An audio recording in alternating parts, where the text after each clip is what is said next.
to play tonight. It will be a heavy dose of Jaden Lockhart, the sophomore running back who's seen plenty of play. He's got 7 touchdowns on the season. He averages 9.1 yards per rush, so it isn't the dramatic drop-off. They definitely have the horses in the stable. We've seen it all postseason long, as a matter of fact, from Jaden Lockhart. But it's a different type of dual quarterback set with Mason Mallory, the junior, and Trey Moran, the sophomore for West Boca.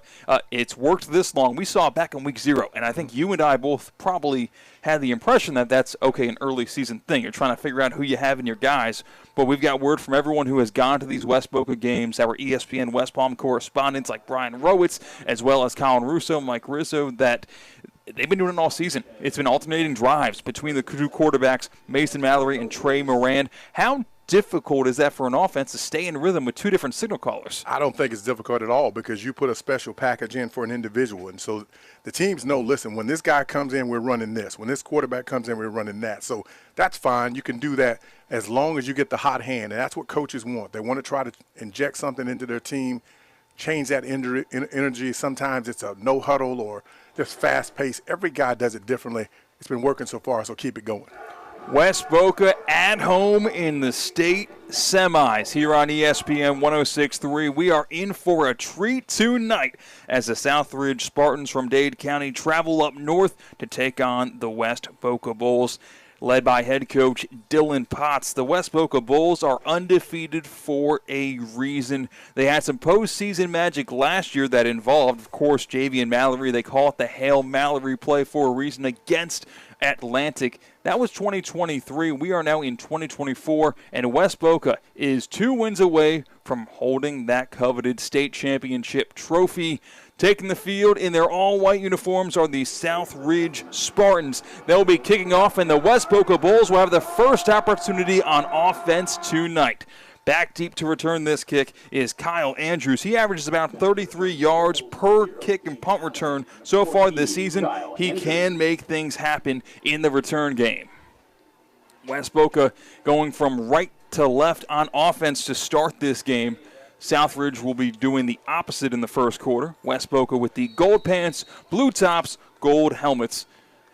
As the whistle blows, Joshua McDowell, gets ready to boot this one away, and we are underway live from West Boca High School, the home of the Bulls, returnable from the 8-yard line. It's Andrews, as I mentioned, cut across the 15, 20, wrapped up at the 25-yard line, and that is where the West Boca Bulls offense will get their evening started here live on the HSS Game of the Week. Well, Kat, I'm going to be looking early on to see if West Boca has to get out of character, because if I know Southridge, and I've seen them play several times over the years, they're going to have a lot of speed defensively. They're going to try to put a lot of pressure on this offense to get into long yardage situations. So you got to be prepared for that. If you're Coach Potts, come out of that and maybe do a screen pass or some type of draw to get this defense to slow down a little bit. I'll see how they make that adjustment. So Mason Mallory will be the starting quarterback for the West Boca Bulls. He will get this first offensive drive, takes a snap, shotgun snap. It's a handoff up the middle, patient run up the gut from Lockhart. Lockhart gets past the line of scrimmage, past the 24,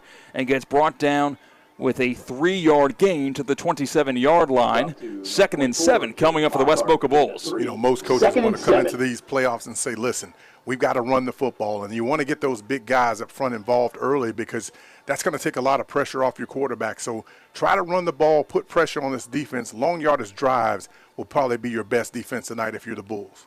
It is a load of the run game, a lot of the run game for West Boca, and you can actually watch this game live on Twitter at ESPN Top 63, on YouTube at ESPN West Palm Play. So make sure you watch and listen along. So Mallory, left-handed quarterback, fires to the sideline. It's caught past the 30, out of bounds, pushed for a first down. Move the chains on a pitch and catch. The catch that time was made by Anderson Gracilian. Out of the backfield, the sophomore back made the catch and got pushed out of bounds past the line to gain an HSS first down. Yeah, I like that adjustment, bringing him out of the backfield, swinging him out, and somehow he got lost in the mesh there. The defensive backs didn't see him. I'm watching Southridge's safeties. They're saying, listen, you got to get over and cover your guys. But you bring him out of the backfield, you swing it out, and that's an extension of that run game. Short passes hopefully turn into long runs. Head coach Dylan Potts was disappointed in the performance of his offense last week with only a 17-0 win in their quarterfinal matchup, as that's a carry right side up to the 44-yard line. A solid gain on first down, setting up 2nd and just 4. That's the strange thing about coaches. I don't care if you win by 40, you're still coaching even as hard at that point, because you're saying to yourself, those small mistakes in games like this against really good football teams will tell on you. So let's clean that up, make sure we come out and play a clean football game, hold on to the ball early. So 2nd and 4 from the 44-yard line, West Boca on offense. It's another handoff. Once again, Lockhart up the middle. Patient run, gets wrapped up in the backfield and brought down for either no gain or a 1-yard loss. And that's what Lockhart has to understand. There are going to be some negative runs because, again, they've got a lot of penetration up front, good defensively. They run to the ball, and the thing about them, they know how to win on the road. 4-0 this year are the Spartans on the road. They travel well. Defense travels, so you got to find a way to keep in these short yardage situations. 3rd and 5 is pretty good. Mallory jogs in with the play call from Dylan Potts. Southridge is a team that is loaded with defensive talent. How about Cameron Wilson, the junior defensive end? He's got offers from FAU, Illinois, Syracuse, and many more. In the shotgun, Mason Mallory barking orders to his 2 receivers that are split out wide to the left.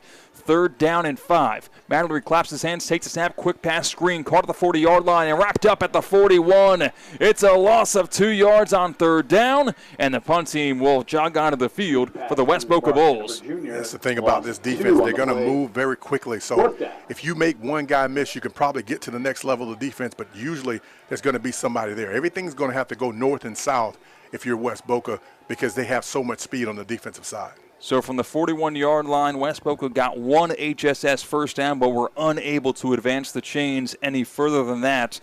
Getting ready to punt this one away is Trey Moran. You remember that name? That is the other quarterback that West Boca will put out there tonight. The sophomore averages 42 yards per punt on the season. He's got a pretty big leg. Fine snap, catch made, but it's blocked!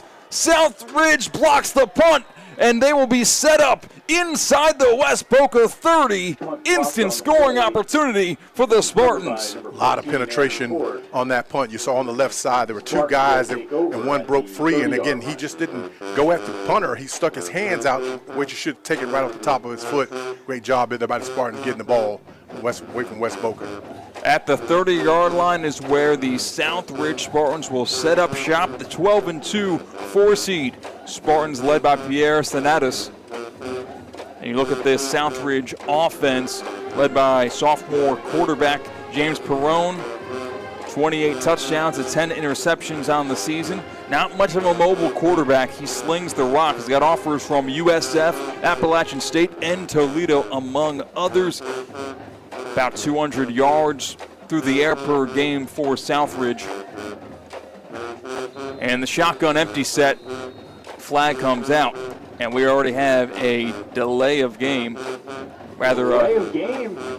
called against Southridge to back them up 5 yards. It's frustrating as a coach. You come off the sideline, you already got your play called because you know coming into these games what you want, especially you get in a sudden change situation like you're going to probably take a shot down the field. You get a delay of game, that's really on the coaching staff. Watch the game live on ESPN West Palm Play YouTube, and that's an incomplete pass on 1st and 15.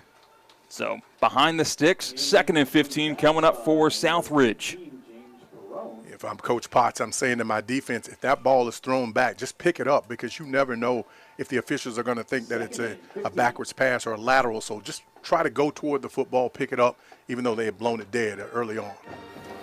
Now Darius Jones joins quarterback Perrone in the backfield. Sophomore quarterback fires it left side, caught on a hitch route at the 32-yard line. Spin move brought down at the 30. He's at the original line of scrimmage. It'll be 3rd down and 10 coming up from Southridge. It's going to be so important that these Bulls come up and make tackles. You got to get 5, 6, 7, 8 guys around the football each time because there's so much speed on Southridge. Once they catch a hitch, quick pass, they're going to be able to go to the end zone or at least get a first down if you don't come up and make a tackle. Trips right for Perrone, lone receiver left, hard count, and just too eager are the West Boca Bulls. Jumping offside is playmaking defensive end Xavier Reed. The junior's got offers from USF, Liberty, Marshall, among others, but that time he was just too eager to go on attack mode on 3rd and long. So 5-yard penalty will move the football to the 25-yard line. 3rd down and 5, more manageable here from Southridge. Twin receivers stacked on the left side, lone receiver to the right. Perrone takes a snap. It's a handoff up the middle.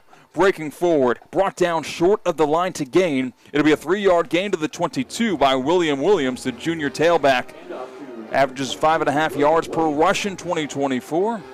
The reason you run that on third because you know you're going to go for it on fourth down. You're not trying to kick field goals. You know that field goals won't last in this playoffs. You'll be going home. So you've got to try to find a way to run the football in there. Southridge, they try to get the first down. They'll go for it here on fourth. Time to batten down the hatches for the West Boca defensive line. And before we do get to this critical early down and distance 4th and 2, a timeout is called by the offense of Southridge, and we'll have some time to think about it. And I do got to remind you guys that this is history on ESPN West Palm High School Game Day, because the HSS Game of the Week, supported by Smith, Ball, Baez, and Prather. Oh, it is not just on the FM dial. It's not just on the ESPN app. It's not even just on your smart speaker. It is live on YouTube with the new medium. How about video? Kay Chumsland working really hard to our left, recording this game, and you can hear the game as well as watch the game. The only place is on ESPN West Palm Play on YouTube. And thinking about that 4th and 2, deciding to change their mind are the Spartans of Southridge. They will kick this field goal from the 29-yard line. The 39-yard attempt, snap, hold, kick is up. It's got the distance. Does it have the direction? It does. The field goal is good for Southridge, and they take a 3-0 lead here on ESPN 106.3. What did you like about that decision from Southridge, Coach? Well, I tell you what, they wanted to take the points there, but, the thing about it, West Boca actually won that because they got the ball deep in their territory on the block punt. So now if you can only give them 3, you actually win that possession. You got to find a way to settle down a little bit, though. Again, history's on the side of Southridge. You got to talk to your young players, your Coach Potts. Get them to settle in. Listen, I know we're here. We got to act like we've been here before. They were in this situation last year. They came up a little short. They got to try to finish tonight. We got Brian Rowitz, who is on the field right now. I hope he can hear me because I want to get his input on what exactly he saw on that blocked punt. Brian, are you there? Brian does not appear to be there quite yet, but we will get him pretty soon here live on ESPN 106.3 as he is on the visiting sideline. Brian, now we got you. I gotcha. What went on that block punt from West Boca? So I'm only here on the sideline because Jimmy Bell wants more, shout-outs for coaches. And I will say the Southridge coaches, as soon as West Boca lined up, they called it. They said, we're blocking it. So they obviously saw something there. Now hopefully West Boca can adjust to that. Thank you so much, Brian. And how were the vibes on the Southridge sideline as this one is kicked away and returnable from the 12-yard line? Once again, Andrews across the 15, 20, got some space, got a lane, brought down just past the 30-yard line. So pretty good field position for West Boca on their second opportunity of the day. They got 1 first down on the first drive. We'll see what the Bulls can do on their second drive, because Southridge, as the coach Jimmy Bell did mention before, yeah, they got the block punt, but they got 8 yards out of it and 3 points. What did you see as far as the satisfaction from Southridge on taking the early lead? Oh, I mean, anytime you get a big swing play like that on special teams, this sideline was pumped up. They are feeling good right now. Even bringing the smoke pregame, a little eerie scene to see that on the field down here that just sort of sat in the South Florida humidity, but they are pumped up right now. Brian, we'll check in with you throughout the night, live from the sideline here on the HSS Game of the Week. 1st and 10 for West Boca from the 31-yard line. Play action. It's Moran back in the game for Mallory. Gets wrapped up and sacked in the backfield. Brought down right around the 23-yard line, and West Boca is moving behind the sticks.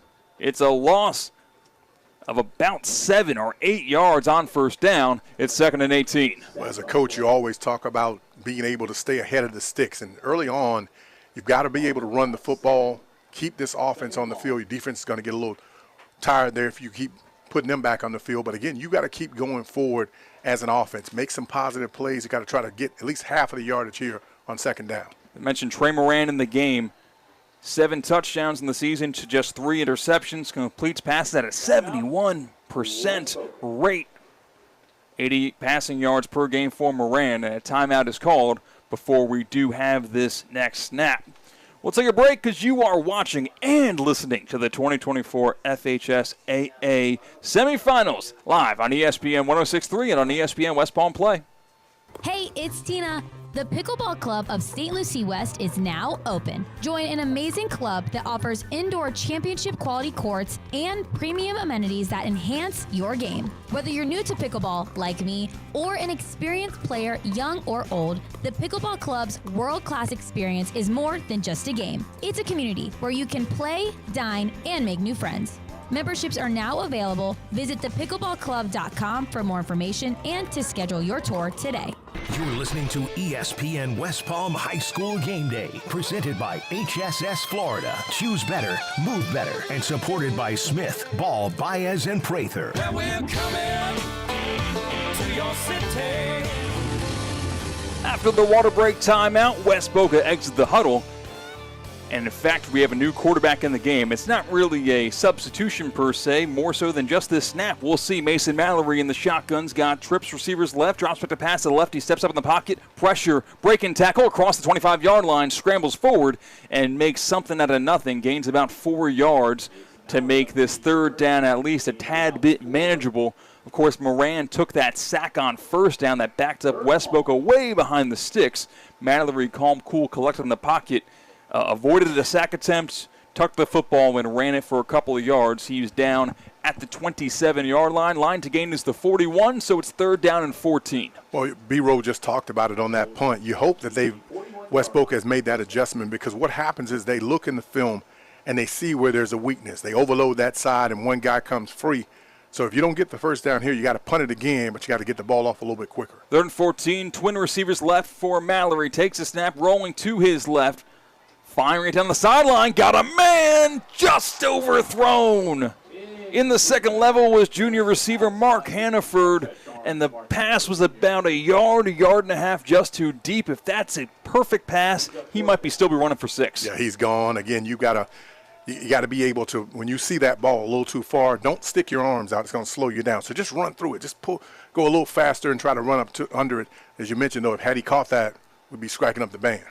So West Boca unable to get an HSS first down on this series of downs, and Trey Moran is back out there to punt this one away. And if you've been listening for 10 minutes or so, you saw what happened the last time West Boca did bring their punt team out. It got blocked, and Southridge got a free 3 points. This snap's fine. The ball nearly blocked, but instead it gets away. It's a great pump by Moran, returnable from the 40-yard line. Southridge with the football gets absolutely clobbered at the 46, and the Spartans will take over with pretty good field position. Yeah, big hit on that. I think the officials may be calling a hold against Southridge. But, again, that's how you have to cover. You get the punt off of one step because there's so much pressure. So good job there by the Bulls of getting that punt off, but you've got to get that protection corrected on the left side. Rights to this broadcast of this state semifinal of the 2024 FHSAA Class 6A Football Championship have been granted to ESPN 106.3 by the Florida High School Athletic Association and is intended solely for the enjoyment of our viewing and listening audience. Any rebroadcast, retransmission, or other use of this broadcast without the express written consent of the Florida High School Athletic Association is absolutely prohibited. Here on ESPN West Palm High School Game Day, presented by HSS and supported by Smith, Ball, Baez, and Prather. A score update with 4:53 to play in the first quarter. It is 3-0 Southridge on top. And with the football, after that holding penalty, it backs them up inside their own 30-yard line, marked at the 29. Man in motion from the left side of the right side. It's a tunnel screen. Caught at the 26. Makes a man miss. Stiff arm and cutting across the 30 to the 35-yard line officially. A gain on first down. Sets up second down and approximately 4 yards. Well, that's why you run those tunnel screens, because you hope that one guy misses a tackle. That's why I said early on, if you're the Bulls, you got to rally. You got to come up and make the hit. First guy grab, second guy try to pull that football out. Trips left, lone receiver right. Perone takes a snap. Play action pass, fires it left side, going to be caught in the flats, makes a man miss. Down the left sideline across the 50, 45, 40, and brought down at the 43-yard line. The tackle that time was made in the second level by West Boca's Aaron Ford. And the tackles are made, like you said, on the second level. And when that happens, Kat, I'm telling you, it's a problem. A lot of speed outside for Southridge. They'll put it in the belly of the running back, forces the linebackers to step up, gives them a vacant area in the second level of that defense to get a pass off. Handoff up the middle. Williams gets wrapped up just past the 40-yard line to the 39. It's a gain of 5 yards on first down, setting up 2nd and 5 for Southridge. 4 minutes to play here in the first quarter. It's 3-0 Southridge on top of West Boca here in the 6A state semis. You know, strangely enough, 2 teams in Palm Beach County trying to do something they've never done before. Last night, Newman came up a little short, 22-21, and now West Boca got themselves behind. Has got to find a way to fix it. Slant route across the middle on 2nd and 5. It's intercepted. Going the other way. Bulls take it away at the 40-yard line. It's a pick. Aaron Ford. Right place, right time. A little bit of contact in the second level on the slant route. There is a flag on the field. We'll see what the penalty is on, because there was a quick slant route across the field to the intended target. Kind of ran into a safety or a linebacker that was in the secondary of West Boca, preventing him from getting to the football. We'll see what the call is. And it is pass interference against the defense of West Boca, so take the interception off the board. It will be a first down Southridge after the penalty yardage is added. So the way this works is that, let's say if the defender had pushed the receiver before the ball got in the air, we'd be fine. But because the ball was already in flight, the official said I'm watching him here, he said it impeded his progress to get to the ball, so they call pass interference. Just a game of inches here on ESPN 106.3, 6A State Semis live on ESPN West Palm. Play on YouTube and on at ESPN Top 63 on Twitter or on Facebook. Drop him at a pass. Perone fires it right sideline. It's caught at the 23-yard line. Down the sideline, 15, 10, 5. End zone, is he in? He'll be out of bounds inside the 5-yard line. First and goal from the 3 for Southridge. A couple of athletic receivers for Southridge, giving West Boca some issues here early in this one. Southridge 3, West Boca 0 with 3:28 to play in the first quarter. Well, I told you early on, tackling would be an issue because these guys outside are very talented and athletic. You got to be able to tackle. Ball on the ground. It's still loose. It's scooped up. They're going to balls. 30, 35, 40. 1-1 to beat. It's going to be a scoop and score for the West Boca Bulls all the way for 97 yards. You've got to be kidding me, Mark Lordius. Yes, sir. That's how you change the momentum. Again, great job there defensively. Kind of a mishap between the quarterback and the running back. He's trying to give it to the running back. He's falling to the ground, and again, the ball comes out, scoop and score. Great job of blocking there by the West Boca Bulls secondary and just knocking guys away from the runner. That's where you turn the tide.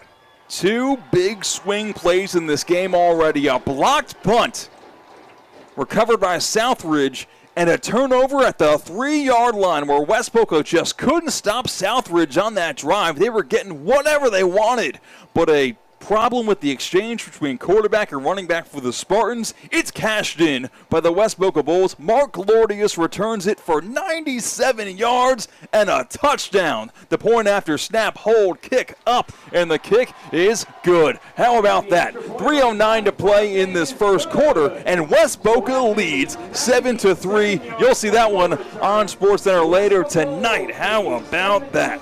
Beautiful. I'm telling you, you got to have those type of plays in these games. There are going to be opportunities, 2, 3, maybe 4 of them. If you don't take advantage of them by scoring, getting ahead, you won't win it with field goals. Great job there by the Bulls of getting the football, scooping and scoring. The hardest thing is to go down and get the ball. I'm telling you right now, because your momentum, your adrenaline is flowing. You get the football, and now you're looking around, and you hope against all odds nobody can tackle you. But great job there by blocking by his guys. Here's a message from the FHSAA. Sportsmanship. It's having pride in your school, your team, and yourself. Sportsmanship is respect for the game and those who play it.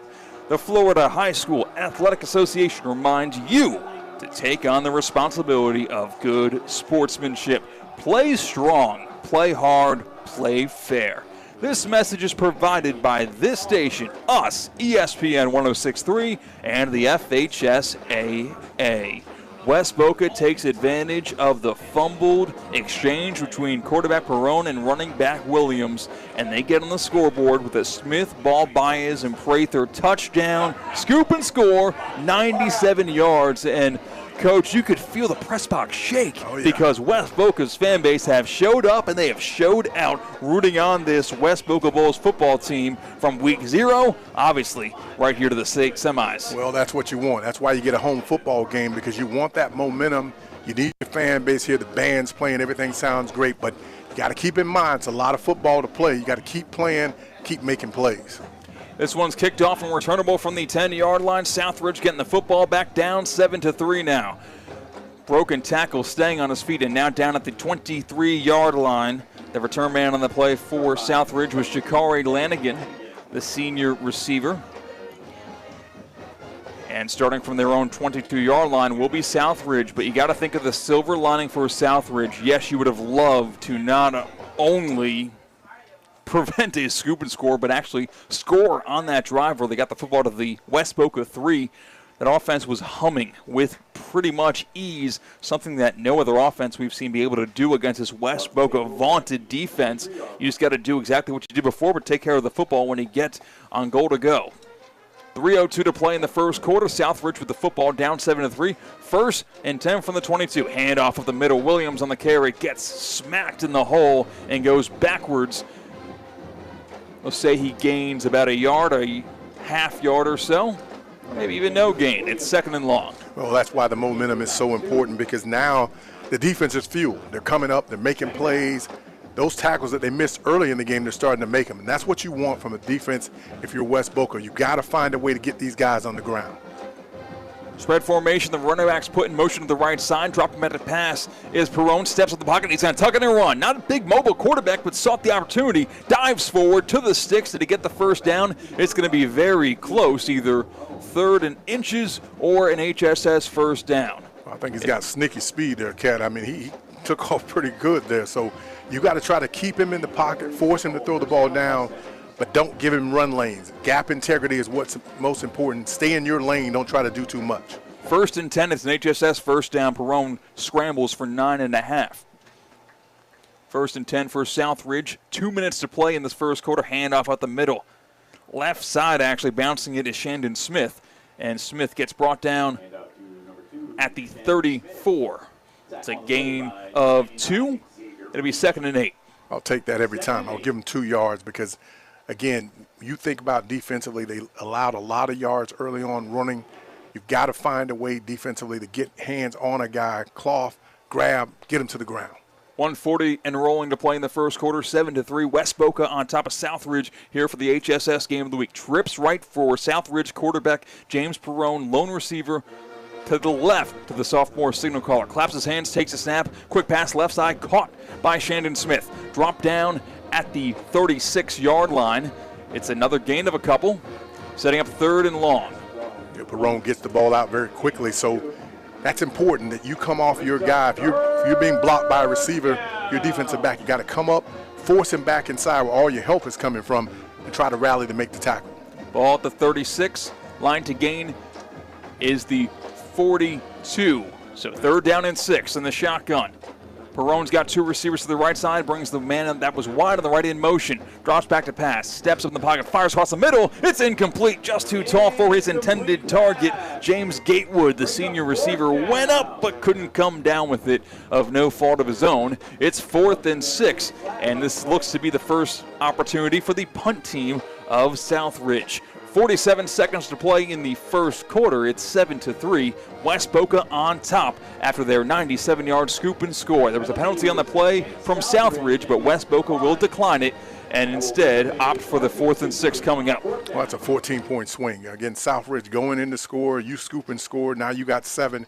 You got to find a way offensively to get ahead of the sticks, because on the first 2 drives, they got some positive yards on running the ball, and then they had the sack there on the second drive, so they got to find a way if you're the Bulls to get some positive yards. Punter for Southridge jumps up for the snack, pumps it from the 20, but it is shanked. It won't get past the sticks. Rolls out of bounds just short of the 50-yard line, so I was a little bit dramatic about how much it was shanked, but nevertheless, starting in plus territory will be West Boca. For the latest official news about Florida high school sports, including results of all rounds of the 2024 FHSAA Football Championships, visit FHSAA.com, the official website of Florida High School Athletic Association. That's www.fhsaa.com. Catch live and on-demand postseason coverage of Florida high school sports at www.nfhsnetwork.com. Brought to you by the NFHS Network, the official online partner of FHSAA. Pregnant pause. Listen to ESPN West Palm's coverage on YouTube. YouTube.com/@ESPN West Palm. Handoff. Lockhart on the carry. It's a 2-yard gain. From the 49 to the 47 goes the West Boca offense. Again, they are in plus territory. Best field position that West Boca has had all night. And on the field at quarterback for West Boca is Moran. Trey Moran, who we've seen a couple of times tonight. Really, his only opportunity at quarterback, he got sacked for an 8-yard loss, and they put Mallory back into the game on his drive. So 2nd down and 8. Bunch receivers to the left side. It's going to be a carry for Lockhart on that left side. Bursting through the hole, across the 45, and brought down at the 43-yard line, setting up 3rd and manageable for the West Boca attack. And that is the end of the first quarter. Momentum swings galore in this one. West Boca at the end of one on top 7-3 over Southridge here on ESPN 106.3. And matter of fact, you are listening to the 2024 FHSAA 6A State Semifinals live on ESPN 106.3. Shaw Sports Turf is a world-class artificial athletic field provider for every level of play with over 3,500 installations in North America. They are more than just fields. They are centerpieces and rallying points for schools and communities. Shaw Sports Turf is proud to be the turf provider for Tropicana Field and the Tampa Bay Rays, as well as the Miami Marlins. Shaw was also the turf provider for the Cincinnati Bengals and the Manning Passing Academy. Follow Shaw Sports Turf on social media or visit shawsportsturf.com for more. You're listening to ESPN West Palm High School Game Day, presented by HSS Florida. Choose better, move better, and supported by Smith, Ball, Baez, and Prather. Yeah, we're coming to your city.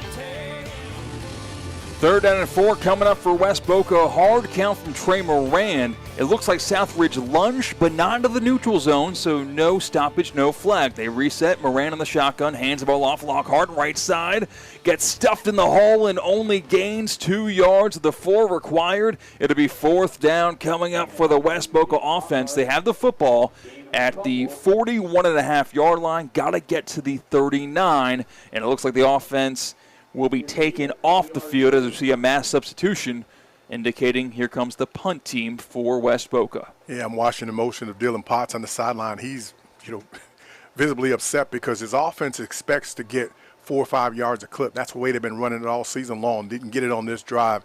Had a sudden change. Shank punt, didn't take advantage of it.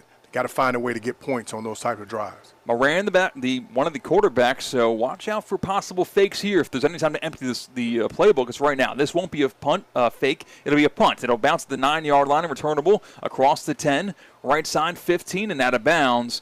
Good job by the West Boca punt team to limit any damage of the special teams, and Southridge will have to go a long way if they want to punch one in the end zone for the first time here this evening. The drive will start at the 17-yard line of Southridge. 7-3 the score. West Boca leads on a 97-yard scoop and score. They heard live here on ESPN 106.3, and he watched live on Twitter at ESPN Top 63, maybe on Facebook at ESPN West Palm, or on YouTube. YouTube.com/@ESPN West Palm. That's ESPN West Palm Play. The highlights of this game will also be on that YouTube channel. Empty set as Perone drops back to pass, trips left, fires it to the left side on an out route. Caught at the 16-yard line. Sidestep, broken tackle, still on his feet. At the 19-yard line, he's brought down. And it is a whole lot of shiftiness, joystick controlling for a gain of 1 yard. It was pretty, wasn't it? Yeah, he ran 1,000 yards just to get, 1 or 2 yards. But, again, you have to tackle these guys because they're so shifty and they got a lot of speed outside. They're doing a good job of blocking up front as well because Perone is getting the ball out very quickly. That's the call of this offense. They want to get it out in space very quickly. You got to get to him or get your hands up if you can't get there. 2nd and 9. Ball's at the 18-yard line as Perone drops back to fast, fires it right side. Going to be caught at the 29. It's a first down. Move the chains. Brought to you by HSS. 10:15 to play in the first half. It's 7-3. West Boca on top, but Southridge has the football, and they have had a lot of success on offense on their first drive of the night. Got stopped on their second drive of the night, but here is their third opportunity. 1st and 10 from the 29-yard line. Perone and the shotgun's got An empty set. Trips right, two receivers left. As he drops back to pass, the sophomore quarterback, pocket collapse. It rolls to his left. At the 19, gets hit, fires it sideline, incomplete. The pursuit on that play that time was Xavier Reed. Remember that name. He's going to be all over any opposing quarterback that you put in front of him. Xavier Reed, the junior pass rusher. 38 tackles for loss. 6 tackles per game.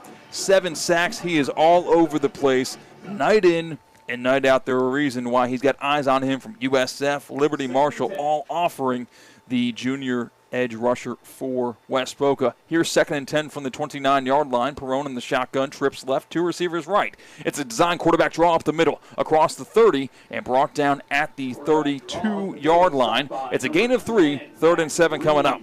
Well, you give him that because his ability to read the defense, so you let him come up the field a little bit, and then you run underneath him. That's what Perone was trying to do on that play, but good job by the Bulls of getting off of blocks and making the tackle very quickly. Perone only averaging 24 rushing yards per game, but 7.5 yards per rush. So he doesn't run often, but when he does, he gets chunk yardage. 3rd and 7. Line to gain is the 39-yard line. Perone looking to its sideline. Another empty set, so likely a pass here. 2 receivers right, trips left. 9:15 to play in the second quarter. Getting close to the end of this play clock, but they get a snap off. Perone steps in the pocket. Across the middle of the field. It is incomplete. Threw it behind his intended target, Darius Clements. And as soon as that ball was thrown, Clements threw his hands up as to say, that's not where I'm running. Yeah. It's just a misread on that because he was running a post pattern and the quarterback just kind of threw it over his head a little bit. But again, a little pressure on him, had to get it out very quickly, long yardage situation. And if you're the Bulls, that's what you want. Put him in 3rd and 9, 3rd and 7. Takes a little bit longer for the routes to develop, so possibly you can get a pass rush there. That West Boca defense buckling down. They had that massive scoop and score on the goal line, 97 yards. And ever since that play, we've just seen a different confidence from this side of the football from Dylan Pott's squad. Snaps fine on the punt. It gets away, and it's a better punt this time. It bounces at the opposite 36 and takes a beautiful Spartans roll inside the 25 and is touchdown short of the 20-yard line.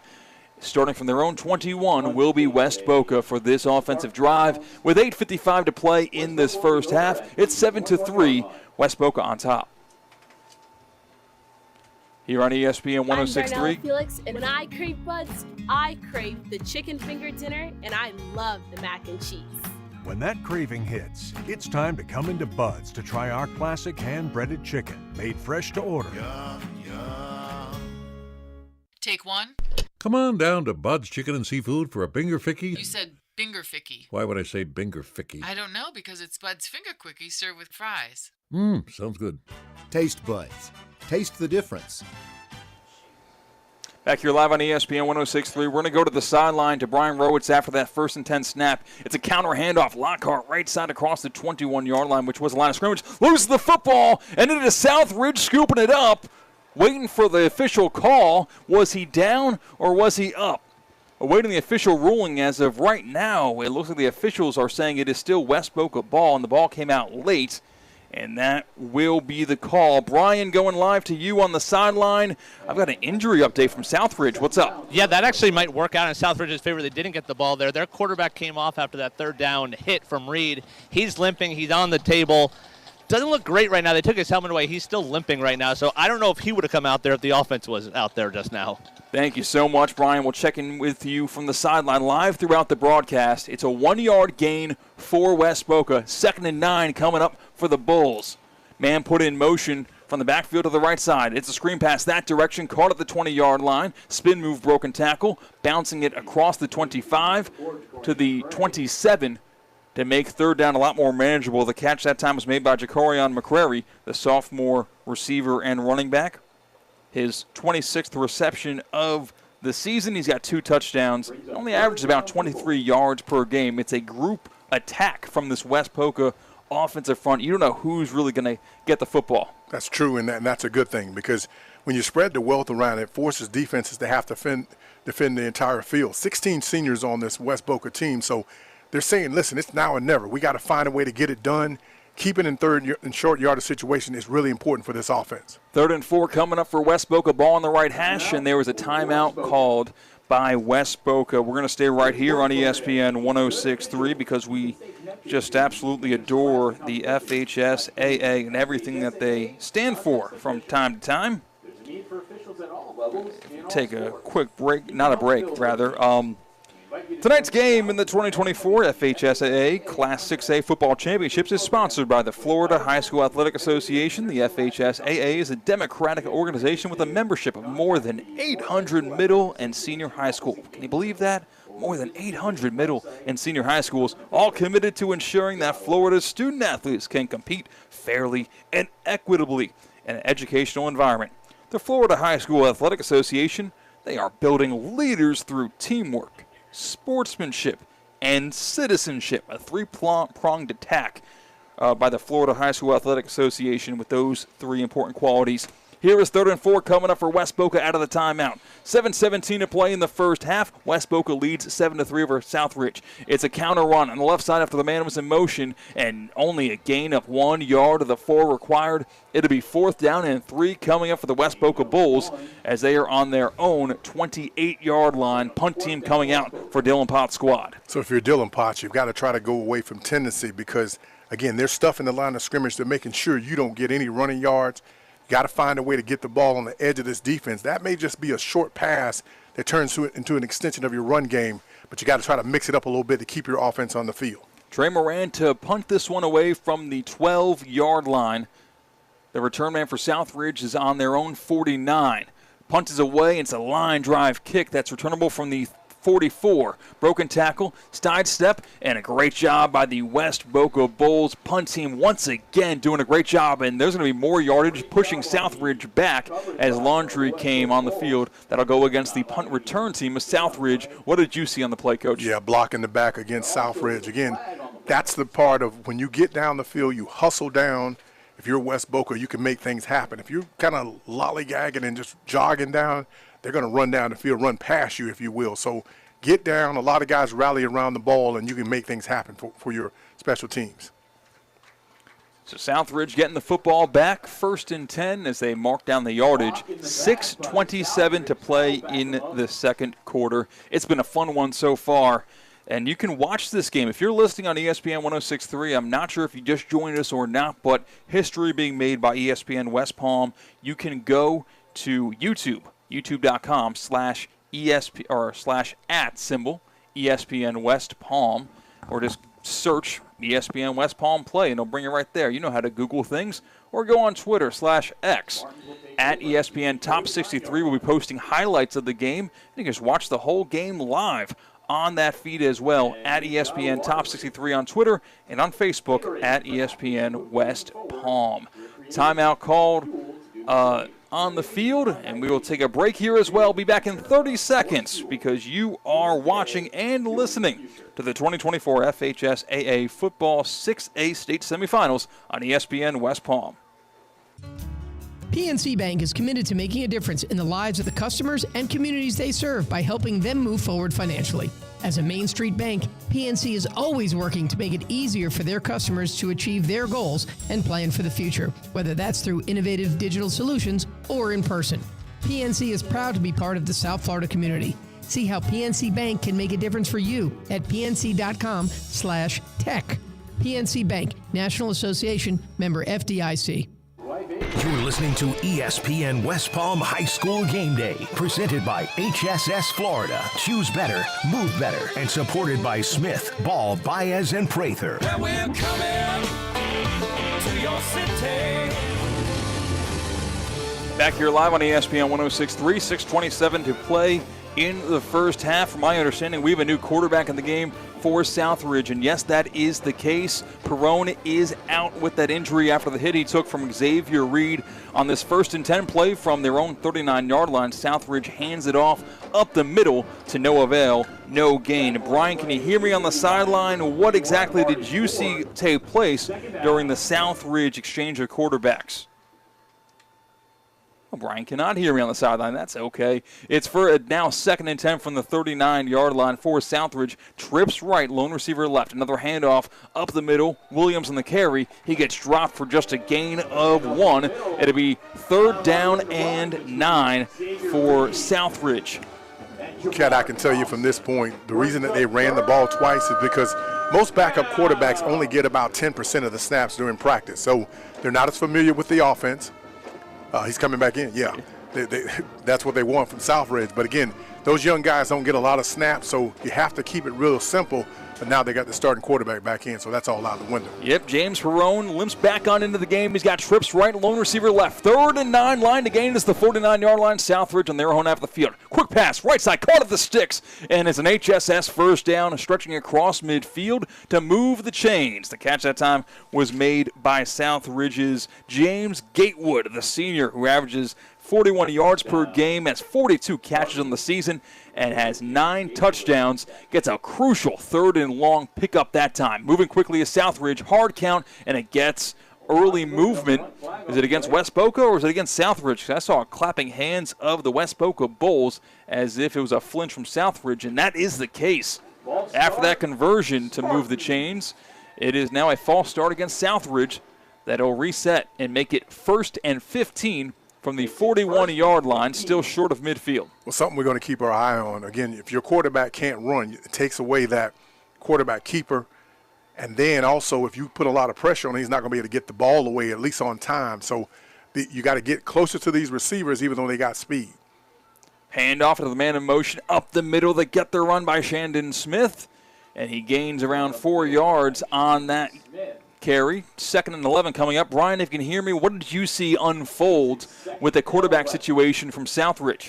Yeah, number 15 led the team out on the field, then coach yanked him, and then literally before the water break, someone at Southridge yelling, hey, we don't have a quarterback. The backup goes in, so now they have him, but he is not 100%. Yeah, Perrone back in the shotgun. Thank you so much for the update, Brian. Handoff. No, it's play action pass. Perrone fires across the middle, incomplete. Going up with one hand was Darius Clements, the senior receiver, and he could not haul that ball with a lot of mustard on it in. It's going to be 3rd down and about 11. Well, because of that ankle injury, he couldn't step into his throw. Again, pressure and the ankle injury. So now the ball sailed on Perrone a little bit, and that's what you want from a defensive standpoint. You got to get guys around the line of scrimmage. Give them different looks if you're Dylan Potts. Make them think you're coming back out of there at the last second and confuse him, kind of cloud it up a little bit, if you will. 7-3 the score. West Boca Bulls lead. They're on defense. Southridge trailing by 4 is on offense. 3rd and 11 from the 50. Got to get to the 41. Across the middle, it's incomplete. Heavy pressure into the backfield goes several different West Boca Bulls, but the man causing the pressure is Grant Edmond. The outside linebacker junior stands at 6'1", weighing in at 225 pounds. Made the hit. He's got 16 tackle for losses and 6 sacks. That's a big quarterback hurry that time from Edmonds. It is, and you don't always have to sack the quarterback. Just get him to rush the throw. And sometimes that errant throw will lead to picks going the other way. So all that pressure that's coming from the Bulls up front is from the front 4. So now you can put 7 guys in the secondary and try to force him to have to really pinpoint that football if he's going to throw it down the field. There was a penalty called on that play, however, that will move the football to the 40-yard line. A 10-yard penalty will have Southridge replay 3rd down, a defensive hold called against West Boca. So hold the phone, folks. Southridge with another opportunity here. Unorthodox setup. It's a direct snap to the big back, and there is a timeout called before this play is underway. Timeout called by the West Boca Bull defense before the 3rd and 1. The ball will be snapped from the 40-yard line. Line to gain is the 39. 4 minutes and 10 seconds remain here in the first half. Live on ESPN 106.3. We'll stay right here. Your home for high school sports, as north as Vero Beach, as south as Boca Raton, as west as the Muck, and as east as the Coach. I'm Christian Catt on the call alongside the coach, Jimmy Bell.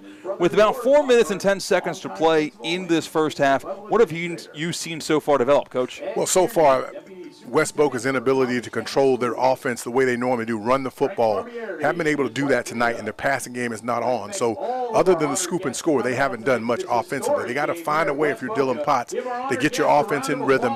Again, that may be just a short passing game because they're crowding the line of scrimmage and they're forcing you to throw it out of there. So you got to find a way to adjust and make tackles on the defensive side. Jumbo set, 2 backers and a direct snap. Left side run across the 40, and it's enough for a first down.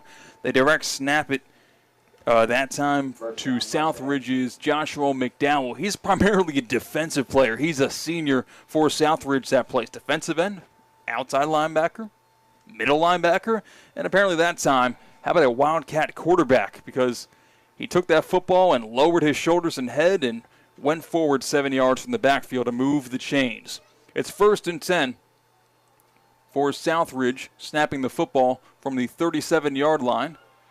As Perrone drops back to pass, fires it left side of the flat. It's going to be caught by Gatewood at the 35-yard line. Spin move and brought down at the 33. Catch that time was actually made by Darius Clements, the senior receiver who's got 8 touchdowns on the season.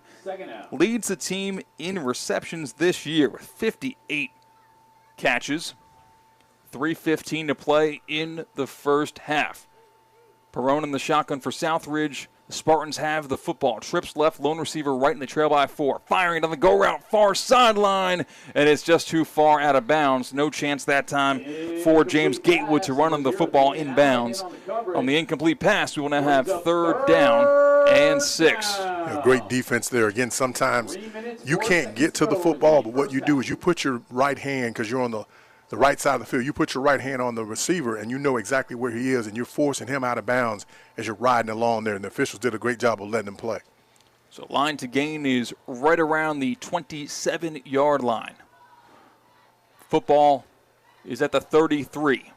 Twin receivers on both sides of Perrone. Drops back to pass, heavy pressure across the middle. Incomplete, just too tall. Another instance where the pass rush is getting home for West Boca. And once again, it's Grant Edmond responsible of it. We're having to back up. Perrone had to throw it off his back foot and threw it too tall. Well, you got to force him to throw the ball that way because, again, if he steps into that, that's a touchdown. You find a way to put pressure on him, again, putting guys around the line of scrimmage to make him think that they're coming from different angles, and all of a sudden they back out. Hopefully you'll throw one in there to one of these defensive players. Ball at the 33 for West. Boca's defense looks to be getting off the field, but no. Going for it on 4th down to Southridge in the shotgun. 2 receivers right, 2 receivers left. Firing it right side. It's intercepted at the 25. The other direction. This could be 6. 40. Sidestep. Caravan in front of him. 25. 20. 15. End zone. Touchdown Bulls. All the way back 4-6. It was Aaron Ford again. Returned back 70 yards for the touchdown. Aaron Ford for the 2nd defensive touchdown of the evening for West Boca. Sometimes your offense doesn't have to do anything. Your defense does it all. But, again, you see the ball coming out. Perrone can't step through because of the fact that he is, hobbled a little bit, and that's what happens is that when you can't step through your throw, you're going to throw it short. And, again, as a defender, all you got to do is look for it and run up under it. Hold the phone, folks. The return might be coming back. I see a lot of unhappy body language from the West Boca Bulls. We'll wait the official call from the men in stripes, and an illegal block is being called against West Boca. So hold the phone. The football will be marked. We'll wait when the official stops at the 50. Is where West Boca will get the football back, but a turnover. Nevertheless, they'll get 20 yards. Of course, if that ball is batted down, West Boca will take over anyway, but they get a little bit of the yardage of the return, not the entire shebang, which resulted in 6 points. But the Bulls will get the football at the 50. And, West Boca's offense really got to show us something here. Yeah, they do. You said it. Sometimes the defense is doing all the work, and that time the defense really is doing all the work. As Trey Moran checks in at quarterback, he'll command this Bulls offense this drive. And 1st and 10 from the 50. It's 7-3, West Boca on top. Nearly a fumbled snap. Lockhart on the carry, across the 50. Squirts through to the 45. It's a 5-yard gain on 1st and 10. 2nd and 5 coming up. Well, what you hope, Kat, is that those 2- and 3-yard runs in the first quarter now turn into 7, 8, 10, 12-yard runs. Again, your offensive line has to keep pushing, keep straining, keep grinding, finding a way to get it done up front. They got to move people. That's going to be the key because, again, a lot of speed from the Southridge side. Got to move them off the point. 2nd and 5 from the 45. in the shotgun. Mallory's in the game now at quarterback. Mason Mallory claps his hands, takes a snap, fires it to the slant right across the middle, throws it in triple coverage, nearly intercepted, but it falls harmlessly incomplete. That time, good defense made by Tyler Brown, the cornerback from Southridge. I said good job from him, but he's kind of shaking his head thinking he could have had an interception that time. It's 3rd and 5. Well, one thing about these defensive backs from Southridge, they're going to have speed, they're going to be athletic, so when you throw that slant, you've got 2 windows. The first window probably won't be open. A linebacker will run out in front of you. The second window, you've got to wait a little bit, but there's a safety sitting there, so you got to protect your receiver. If you know it's a zone, throw it behind him, sit him down. If it's a man-to-man, keep him going to protect him if you're Mallory. 3rd and 5 for West Boca. Line against the 40. They have the ball in plus territory. Mallory in at quarterback. Brings his man in motion. Fires it left side. Flats is going to be caught for a first down. Going up. Did he get his foot down? Waiting for the official ruling. It was an acrobatic play made by Andrews. And, yes, it's an HSS first down. The beauty of high school, you only need 1 foot in. So you see the pros every week. They're dragging their foot, tapping one, putting it in. High school, you just need 1. All you got to do is put it out in front of your guy in his catch radius, put it on him, catch it, keep the clock moving. Kyle Andrews climbs the ladder, makes the catch, gets the foot down needed, and most importantly, it's past the chains to get an HSS first down. 1st and 10 now, West Boca with the ball at the 38. Mason Mallory in the shotgun's got 2 receivers to the right, lone receiver to the left. Lockhart on the carry up the middle, gets to the 45-yard line and gets stopped right there. It's a gain of 3. 2nd and 7 now coming up. 1:49, and the clock is rolling after that carry for West Boca in this first half. Again, 1:43-1. It's a 7-3 lead for the West Boca Bulls. They would love to be the last team that holds the football in this half. Southridge will get the football to begin the 3rd quarter. Here's 2nd and 7 for Mason Mallory's led West Boca Bulls. 2 receivers to the right, lone receiver to the left. The man in motion put from the left side to the right side. Mallory rolling to his right. The left-handed quarterback tucks it, fires it to the 29. It's caught on the sideline and a little bit extra yardage after the catch. Down and out of bounds. Past the line to gain. It's an HSS first down. Marked out of bounds at the 23. Move the chains. Well, what you want to do if you're the Bulls, the mindset is, listen, we want to get points out of this drive, even if we only get 3. But let's run the air out of it. We don't want to give it back to Southridge. They can score in bunches. So just keep them right in front of you. There are 2 losses this year against 2 teams that are still in the playoffs, Columbus and Booker T. Washington, both out of Miami. So they played some good football, played up in terms of the schedule. They've been battle-tested. You got to try to find a way to get points on this drive. 1st and 10 from the 23, knocking on the door of the red zone is the West Boca offense, looking for their first offensive touchdown of the night. And this 1st and 10 is blown dead due to a pre-snap penalty. 1:08 reads the 2nd quarter clock. West Boca has the football, and it'll be backed up 5 yards on the false start. So from the 23 to the 28 moves to the line of scrimmage. It'll be 1st and 15. You know, I'm Dylan Potts. I'm thinking, listen, we want to get at least 3 out of this, but I got to also think about 2. Are we ready to kick a field goal because they got through on the punt? Can we protect our kicker long enough to get the ball in the air? Because the longer the kick, the more it takes time for him to get that ball up in the air.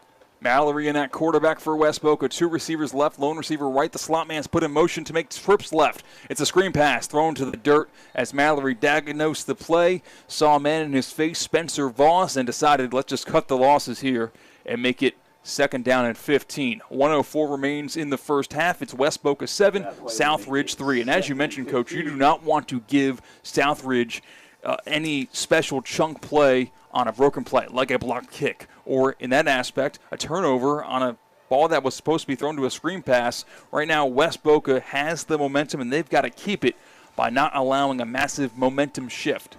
Well, sometimes as a quarterback, it's not what you do, it's when you do it. Again, on that play, if Mallory doesn't read the defender, hey, he could throw it tipped in the air going the other way. Great job there throwing it to the ground. 2nd and 15, Mallory fires it to the end zone, going up. Andrews, did he get a foot down? No, it's incomplete. He did not haul it in at the end of the play. We were waiting. It's very dramatic there in the back of the end zone. Eventually, we saw the ball just kind of roll out. Incomplete pass. I think Andrews would have gotten at least 1 foot down, but it is an incomplete pass. 3rd down coming up for West Boca. 58 seconds to play in the first half. 7-3, West Boca Bulls on top And with the football at the 28-yard line in plus territory, they've got to get to the 13 to move the chains. You just like to see Mallory throw that one click earlier, because had he thrown it, the receiver had gotten behind the defensive back, and there was no way he could have stopped him. Ball would have been right on the money. It would have been a touchdown. So Mason Mallory's got trips left on this 3rd down and 15. Under a minute to play in the first half. Clock stopped at the moment. It's a handoff, a draw play. Lockhart up the middle, across the 25, dragging the tackler to the 20-yard line. It's a gain of 8, setting up 4th down and 5. So coach is probably going to keep his offense on the field to force the defense. They don't want them to burn a timeout. So if they bring out the field goal unit, they're going to burn it very quickly. They may burn it anyway, but you force them, you're going to take the 5-yard penalty, but you're running clock as well. Ball at the 20-yard line, so it's officially 4th and 7. Mason Mallory in the empty set. In the shotgun, he's got 2 receivers to the right and a tight end to the right, 2 receivers to the left.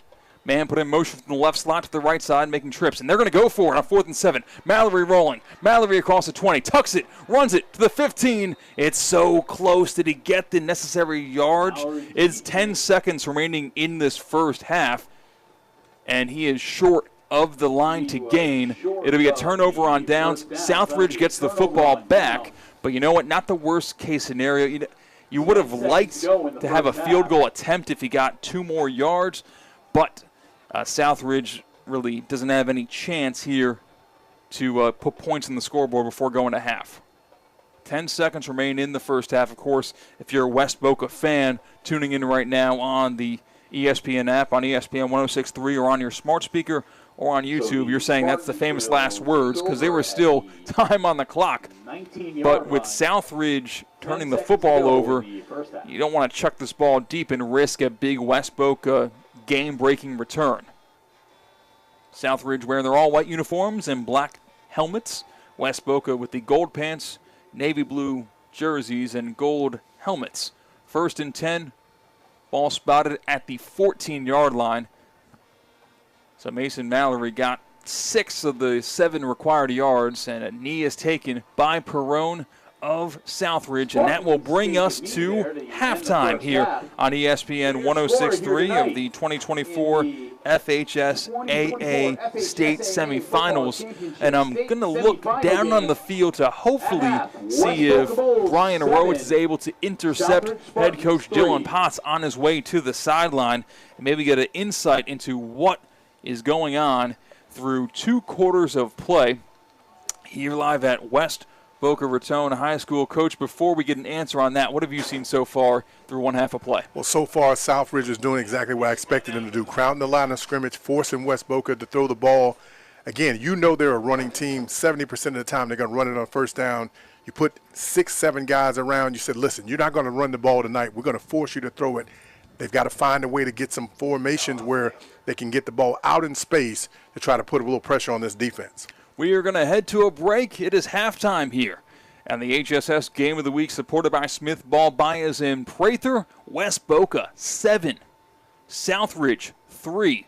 Winner is 1 step closer to a state championship. Be back. You are listening to the 2024 FHSAA Football State Semifinals on ESPN 106.3 and ESPN West Palm Play. Habitat for Humanity of Greater Palm Beach County invites you to rediscover the Restores. Donate your new and gently used items or shop for great deals up to 60% off every day. Sales of donated items help Habitat for Humanity partner with local families to build and repair safe and affordable homes in our community. They are now offering easy online scheduling and faster pickup times. Schedule today with any of their 5 locations or visit habitatgreaterpbc.org to learn more. That's habitatgreaterpbc.org. Anna Joran Levine. Call 1-800-747-FREE. That's 1-800-747-3733. ESPN 106.3. WUUB Jupiter, a Good Karma Brands radio station. Breaking news on ESPN 106.3 is brought to you by St. Lucie Battery and Tire. This just in, we begin this hour with breaking news. When news breaks, ESPN 106.3 has it covered. New developments ESPN 106.3 can now report. When your vehicle breaks, St. Lucie Battery and Tire fixes it. Stay tuned to ESPN 1063 for more breaking news. Brought to you by St. Lucie Battery and Tire. Good people. It's your boy Theo Dorsey, and let me tell you about Prize Picks. Prize Picks is the best place to get real money sports action. With over 10 million members and billions of dollars in awarded winnings, Prize Picks has made daily fantasy sports accessible to all. You just pick more or less on at least 2 players for a shot to win up to 100 times your cash. Run your game all season long on Prize Picks. Prize Picks now offers Venmo for quick and easy deposits and withdrawals into your account this sports season. Think Justin Jefferson will get more than 83.5 yards next week? How about Lamar Jackson? More than 1.5 touchdowns. Cook up hot takes with your friends and win real money this football season when you and your crew run your game on Prize Picks. Download the app today and use code THEOD to get $50 instantly after you play your first $5 lineup. That's code THEOD and get $50 instantly after you play your first $5 lineup. Prize Picks, run your game. Hi, this is Scott Smith of Smith, Ball, Baez, and Prather, Florida Injury Lawyers. I have said it many times before, and I will continue to say it for many years to come. There is never a good time for a car accident to occur, and most certainly never ever a good time to suffer injuries in any type of an accident. The accident and its overall aftermath will usually cause pain, difficulty, and stress. Florida law allows accident victims to recover compensation for such losses, injuries, and damages. But such recovery is often not obtained easily and can require a lengthy fight with an insurance company. If you've been injured in an accident, call us now. Don't delay. The initial consultation is completely free of charge. The sooner you call us, the sooner we can put our experienced legal team to work for you. Don't hesitate or pause for another minute. Our experience, knowledge, and resources could be working for you just minutes after the call. If you've been injured, the lawyers at Smith, Ball, Baez, and Prather will help. Call us at 500-HELP, 500-HELP. With Smith, Ball, Baez, and Prather, help is just a phone call away. Offices Palm Beach Gardens, Boca Raton, and Port St. Lucie. Shaw Sports Turf is a world-class artificial athletic field provider for every level of play with over 3,500 installations in North America. They are more than just fields. They are centerpieces and rallying points for schools and communities. Shaw Sports Turf is proud to be the turf provider for Tropicana Field and the Tampa Bay Rays, as well as the Miami Marlins. Shaw was also the turf provider for the Cincinnati Bengals and the Manning Passing Academy. Follow Shaw Sports Turf on social media or visit shawsportsturf.com for more. You're listening to ESPN West Palm High School Game Day, presented by HSS Florida. Choose better, move better, and supported by Smith, Ball, Baez, and Prather. Well, we're coming to your city. And we're back here live on ESPN 106.3. It's high school game day. It is halftime of the HSS Game of the Week. I'm Christian Cat on the call alongside the coach, Jimmy Bell, and another member of our broadcast team is Brian Rowitz, who is right now live on the sideline with the head coach of the Kaiser Seahawks football team, who is also in their semifinals, nation semifinals, and he's alongside Miles Russ, also a West Boca alum. Take it away, Brian. Yeah, C-Cat, I'm here with the most famous West Boca alum. He's a celeb down here. Coach, your school hosting a state semi. What does that mean to you personally? I'm so proud of just how much it's grown. You know, it's just coming back home and just see it, hearing the band playing the same songs that they used to play back in a long time ago. Right? Back in my day, I feel so old now, but it's been great, and Coach Pasta has done a great job with the program, the organization, camaraderie that he has around his program. It feels good to be back home and see it the way it should be. What does it mean to this program, not just to be this far in the playoffs, but to be hosting tonight? It's huge for the community, and I tell everybody, I'm from West Boca. I was a West Boca kid, and just to see part of here, and it's so good. And I hope to get to the next step. I'm trying to be both sides of the field today, but it's great. It's great for the community. And finally, you know about hosting things. Your Seahawks hosting playoff action tomorrow against Georgetown. What should fans expect tomorrow? Yeah, it's just, I think discipline, detail-oriented football. I tell everybody this is the community-based team, so it'd be great to have the community come out because a lot of our guys are from that 50-mile radius of West Palm Beach. So it should be a lot of excitement on both sides of the ball. So we'd love to have everybody out 1 p.m. 1 o'clock tomorrow. CCAT, back to you. Thank you so much, Brian. Apologies for a little bit of technical difficulties, but we're back here live on ESPN 106.3. Thank you so much to Brian Rowitz. He'll be paroling the sideline throughout the rest of this game. Again, hello, folks listening and watching on ESPN West Palm Play on YouTube, on Twitter, on X at ESPN Top 63. Welcome to the broadcast booth where me and Jimmy are on the call for this one. About 13 minutes to go in this halftime break. 7-3. West Boca on top by 4. The only points on the scoreboard by the Bulls came from their defense. A 97-yard scoop and score 4-6. Outside of that play right there, who do you think has had more success on both sides of the ball? Well, Southridge has moved the ball, but they've won the battle from 20 to 20. And that's what you want if you're West Boca. Don't give them a chance to get into field goal range. Let them go 20 to 20. Just don't let them get into the end zone. You know, I think back, this program is 20 years in the making. I remember playing West Boca in 2004. Ironically enough, they played Atlantic on a Friday, Glade Central on Monday, and we had to play them on Friday. They weren't that good. Now, 20 years in the making, they're one game away from making history. In order to do that, I'm telling you from experience, tomorrow marks my 40th year playing high school football. We lost one game before the state championship. It still resonates in my mind today. So you got to find a way to finish, get it done. If you're Mallory, one of these guys, somebody's got to step up and make a play for this West Boca Bull football team. You know, Coach, I've always had this opinion about sports in general, from the top down, from as mighty mites and little as you get all the way up to the pros. I've always thought that getting to the big game is almost a bigger deal than actually winning it. I've thought that the trip and the exposure that your program gets to going to FIU Stadium, to going across the state, to play in a state championship is just as much of an accomplishment, if not bigger, than actually winning when you get there. Is there any validity to that? Yeah, I agree with part of that. But okay. When you get there, you want to win. But you got to think about it this way. There are 67 counties in the state of Florida. All play football. Every team comes into the season with hope. There's a lot of pretenders, though. Only the contenders are still playing right now. So those teams that are able to finish tonight, go on to the next round, get in the state championship game, you don't want to get to heaven and forget the key. I mean, that's like breaking the key off in the door and there was only one. You want to try to finish the deal. There's really no need to get there because nobody knows who finished second.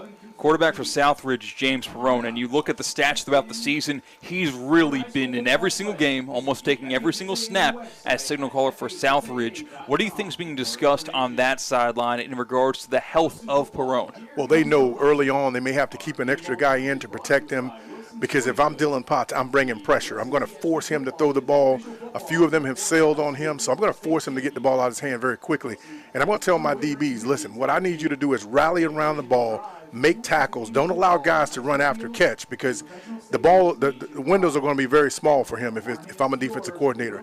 You're going to have to make some pinpoint passes if you want to move your offense. I'm not going to give you that chance. That is the coach, Jimmy Bell, color commentator with ESPN West Palm. The voice you hear now, I'm Christian Catt with ESPN 106.3.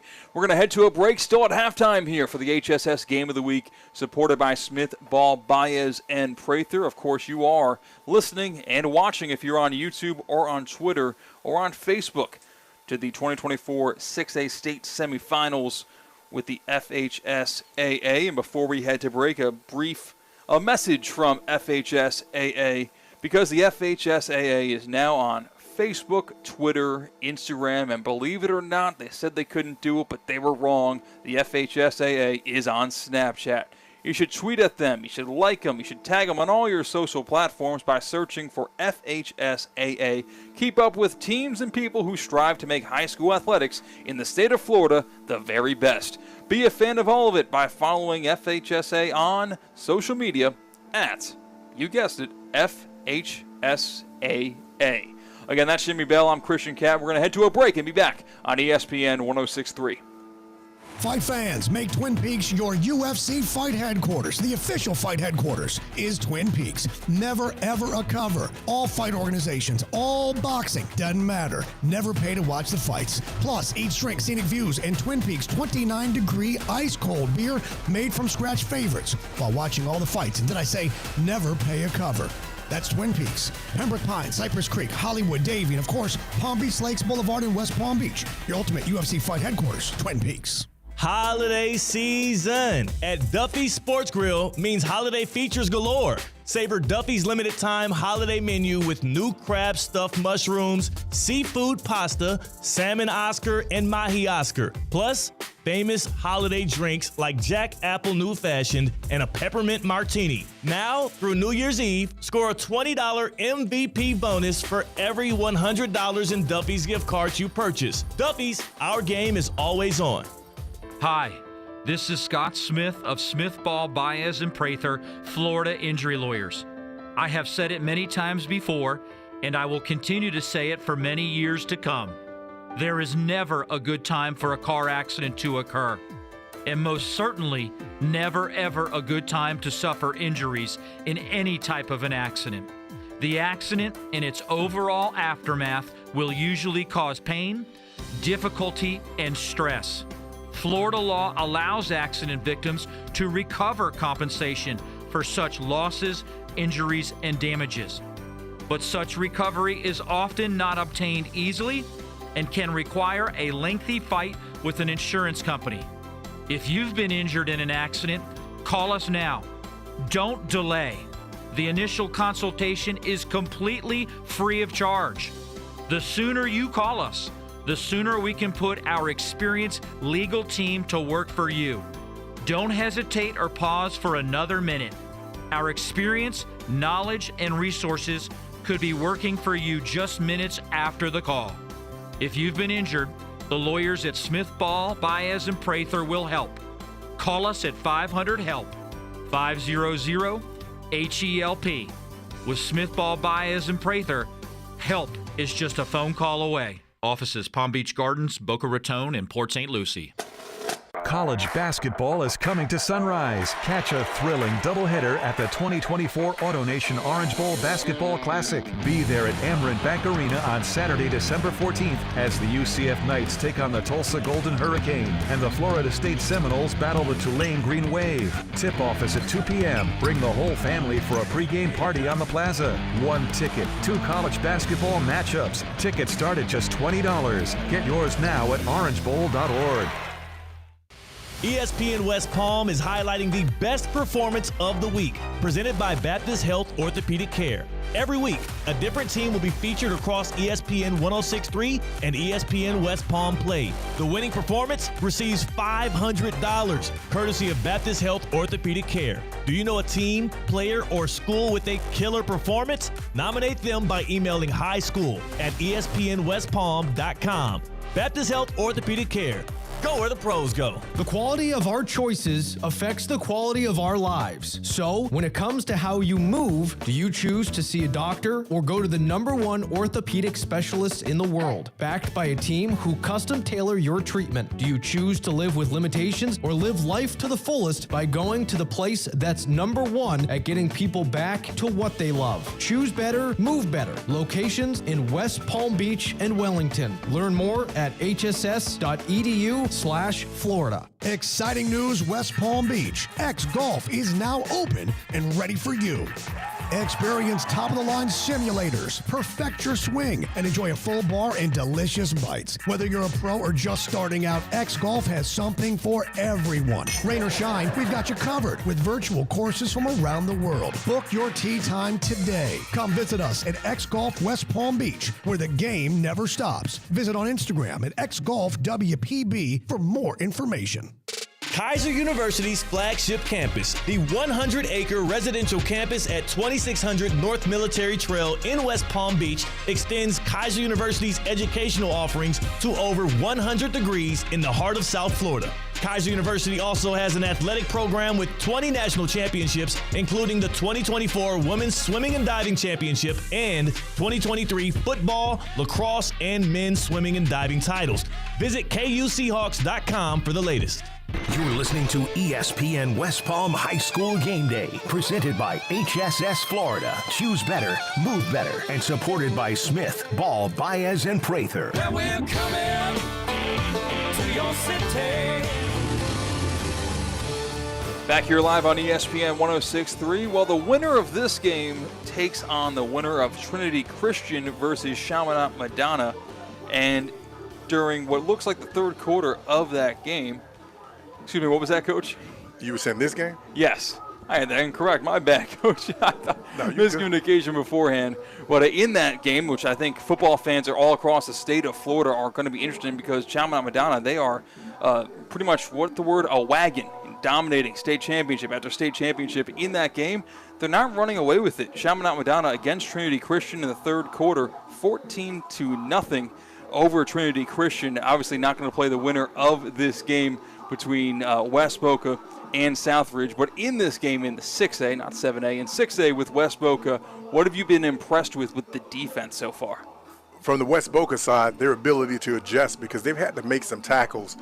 Again, they have a lot of speed on the Southridge side. If you don't make tackles, they're going to the house. So finding a way to get to Perone when he got hurt, that's the way you put pressure on him. They made that adjustment, and also they made some tackles in the second quarter that they didn't make in the first. So they got to keep doing more of that. 24 more minutes to go, or what have you. We can say that because there's always a chance of going into overtime, but you got to find a way to get it done on the offensive side. Your offense is probably going to be your best defense tonight if you're West Boca. And we saw last night, we didn't see you, unfortunately. We're not able to make it to the game. Overtime always possible. Yeah. Of course, Cardinal Newman getting knocked out in overtime. Of course, you can find all of the highlights if you're watching the game on YouTube on this very channel at ESPN West Palm. That's ESPN West Palm Play. You'll find the highlights for Cardinal Newman's loss last night. That was one of two teams remaining in our coverage area, Palm Beach County and the Treasure Coast. Now there's only but one remaining. West Boca in front of us tonight. And if they can hold on to this 4-point lead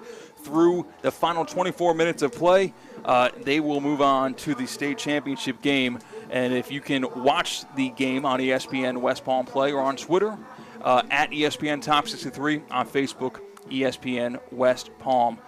Two quarterbacks in this game we've seen from West Boca all year long. What have you seen from either? It seems like Trey Moran had an opportunity early, got sacked for a big loss, and he hasn't had too many opportunities after that. They've been entrusting Mason Mallory instead. Well, Mallory gives them that infusion that they were looking for from an offensive side. He's made some positive plays. They've run the football well when he's been in there. Trey Moran, as you mentioned, was sacked. That was a design play where they want to throw the ball down the field. Didn't work out. So you kind of stay with the hot hand in Mallory. He's been more of the guy that's gotten probably about 65% of the snaps. I think you'll see him get a few more here in the second half. Well, the teams that broke in their huddle, if you recall, and you were watching along or listening along on ESPN 106.3, you saw West Boca start the game with the football. Of course, that drive resulted in one first down and then a blocked punt. So, Southridge will get the football to start the third quarter of play. Southridge trails West Boca in this one 7-3, as we will flip the camera around and send you to action with West Boca versus Southridge. Spot in the state semifinals on the line here tonight. Well, Kat, you know at some point that Southridge is going to get a chunk play, but you've got to be able to, again, allow them to go 20-20. Just don't allow them to break an easy touchdown on you, because they can score in bunches. They played a really tough schedule this year, 2 losses, but as I mentioned earlier, those 2 losses, one against Columbus, who's still around in these playoffs, and Booker T. Washington, both out of Miami. So they've been battle-tested. They know how to win. They're 4-0 in the road. You've got to be able to close it out here if you're the Bulls. So to kick this one away is John Farfan, the kicker for West Boca, kicking it from the 40. Southridge has 2 return men set up on their own 15-yard line. It's kicked deep, and we'll go over the head of both of those return men, unable to scoop it up, where Darius Clemenson, the man to his left. So it will be Southridge football after the touchback on the 20-yard line to get this game started. 24 minutes remain of game time here in the state semifinal in 6A, and at the end of that we will find out who will be one half of the FHSAA 6A state championship game live from Pitbull Stadium, FIU in Miami next week. So West Boca has their defense out there. That's been the more successful of the three-pronged attack. Of course, special teams-wise, the blocked punt, which resulted in the 3 points for Southridge, and offense-wise, they have not been able to put points in the scoreboard. It's been the defense carrying the load. Handoff, left side. Across the 20-yard line, it'll be a gain on first down. Make it a gain of around 2 yards. Make it 3. Second down and 7. The carry from Shandon Smith, the senior running back. You know, so much speed on the Southridge side, but again, keeping that speed bottled in. There's always got to be a guy outside to force you back into where all your other players are, and then they have to make the tackle. In the shotgun on 2nd and 7, trips right. Tailback is Shandon to the right of quarterback Perrone. Lone receiver left. Into third quarter play here. 4-point lead for West Boca. Gaping wide hold. Across the 30-yard line for an HSS first down. Mark the ball at the 31-yard line. Shandon Smith on the carry. 2 carries, 1 first down. Brought to you by HSS for Southridge. Moving quickly. No huddle offense. Trips right. Another carry. Smith bouncing off the right side. And a flag comes down. Likely penalty in the offensive backfield of Southridge. And yes, because of the body language we can see from up here, that will be the case. To back up on a holding call against the Spartans. 11:06 to play in the third quarter here on ESPN 106.3 and live on ESPN West Palm Play at ESPN Top 63 on Twitter. 7-3 West Boca on top of Southridge. Well, the one thing about it, when you see Williams in the backfield, he's a small running back, so it's kind of hard to see him until he gets to the next level of the defense. Good job of moving up front to cause a holding penalty on it because they tried to get outside and they stopped him before he can get outside. Smith the carry on 1st and 20, and Shandon Smith is brought down for no gain. Second down and 20. You know, those early down and distance holding penalties can be drive killers. And now second down and 20 yards to go to move the chains for an HSS first down for Southridge. Well, that's 4 plays here in the second half, and all have been running plays for Southridge, so it tells me a lot. Listen, we don't want to make a mistake. We're going to keep it close to the vest. And also, our quarterback is still ailing. We got to try to keep the ball in our possession if we can. 10:20 to play in the third quarter. Handoff up the middle. It's Williams on the tote that time. Brings it past the 20-yard line. Gets brought down at the 25.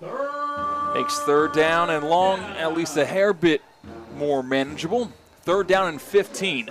Ball's at the 25, and there's an injured Spartan down on the field.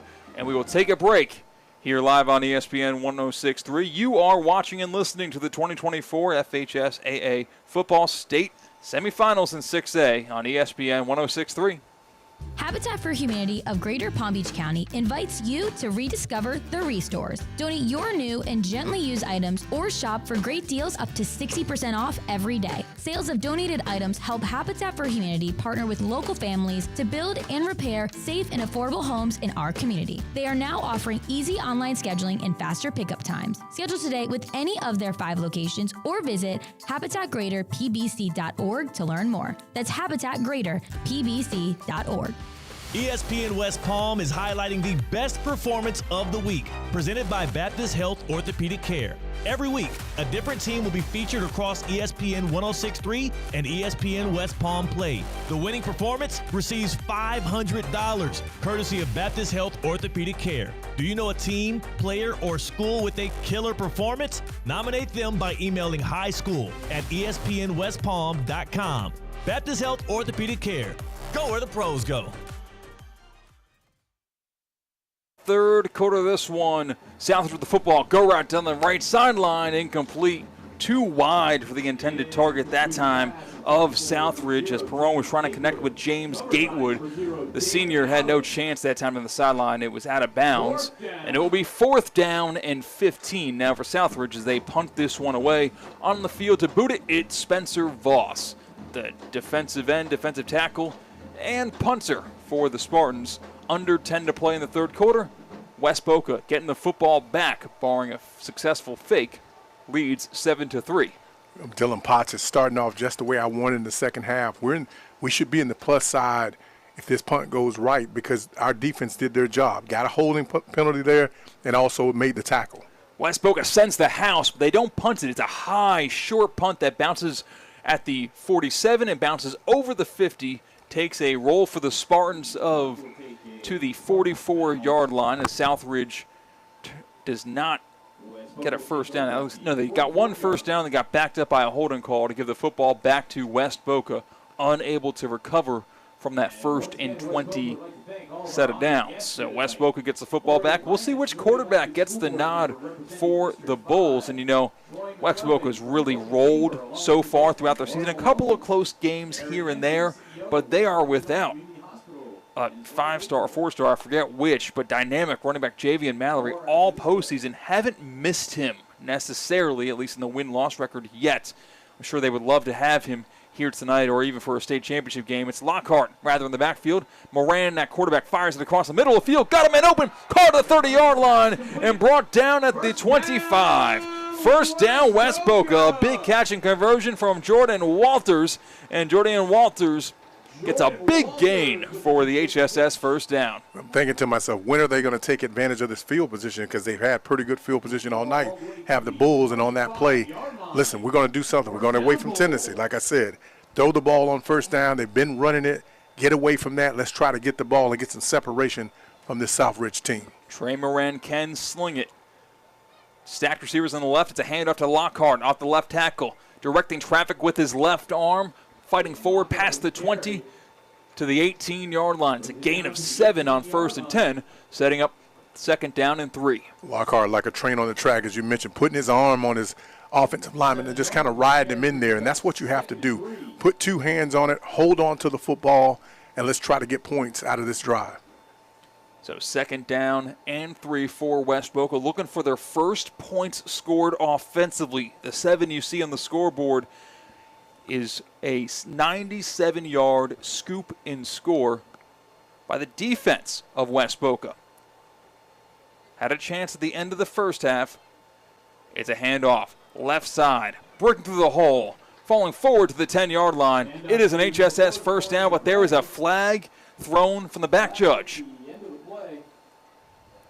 As it stands, it's an HSS first down. He got the yardage required. I might have goal to go, but it will not stand, as there was a hold in the backfield by the line of West Boca to back him up and erase that carry from Jacorian McCrary.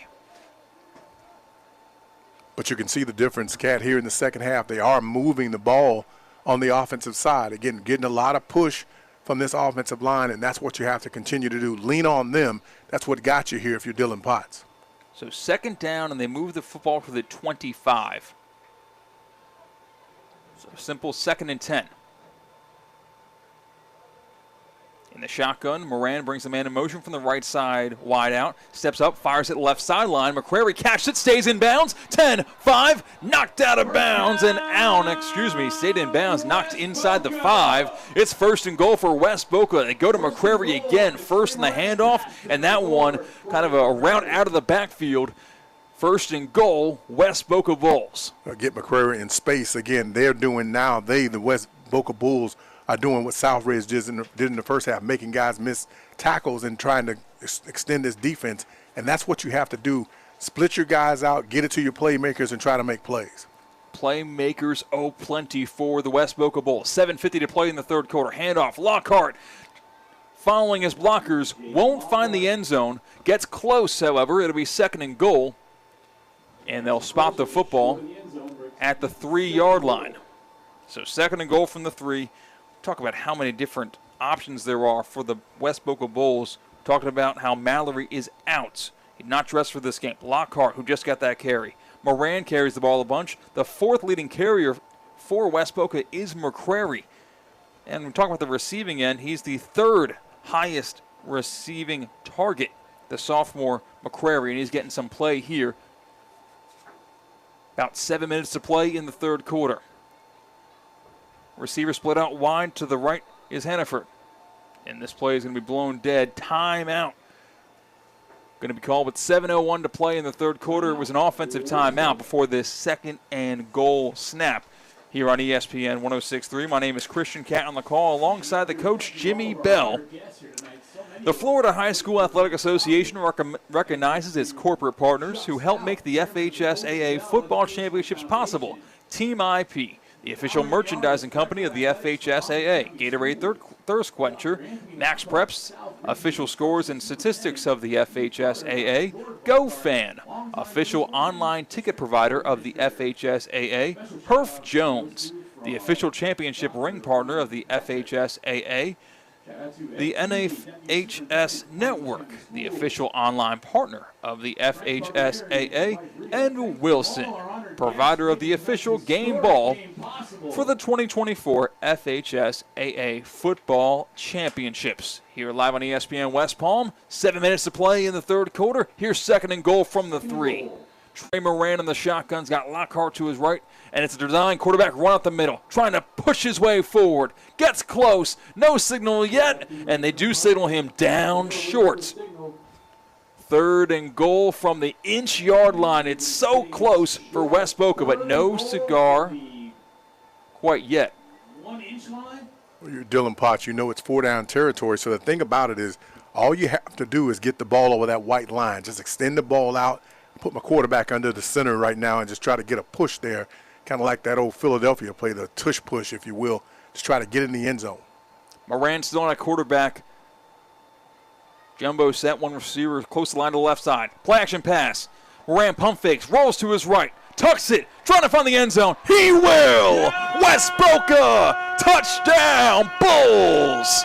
6:14 to play in this third quarter. It's a Smith ball by Prather touchdown. The first time either offense has found pay dirt. A flag comes in on the celebration, it appears, but as it stands, 13-3, West Boca on top before the point after. Well, that's why you have an athletic quarterback, because, again, he doesn't make that play if he can't run. He drops back, play action, trying to get it in there to the end zone.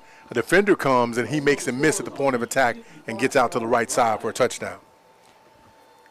So, looks like there was a penalty flag thrown. I thought it was presumably on the celebration. That might be enforcing the kickoff, but the point after was about to be kicked through for West Boca. And after we kick this one through, we'll send it down to the sideline to Brian Rowitz, who has an update on an interesting personnel change for West Boca on that goal line set. High snap, but the hold is good, and the kick is up, and it is good. After that Smith ball by Prather touchdown, and the point after is good. It's 14-3, West Boca on top. Brian, down to you at the sideline. What was different about that offensive set for West Boca? Yeah, first of all, you were right. That was unsportsmanlike there in the celebration. But I guess you haven't been calling his name enough, because Big 99 Xavier Reed was in there as fullback, helping lead the way for the Bulls into the end zone. Yeah, we had talked about it pregame. Xavier Reed, the junior lineman, getting a lot of offers from Division I schools like USF, Liberty, and Marshall. 38 tackles for losses.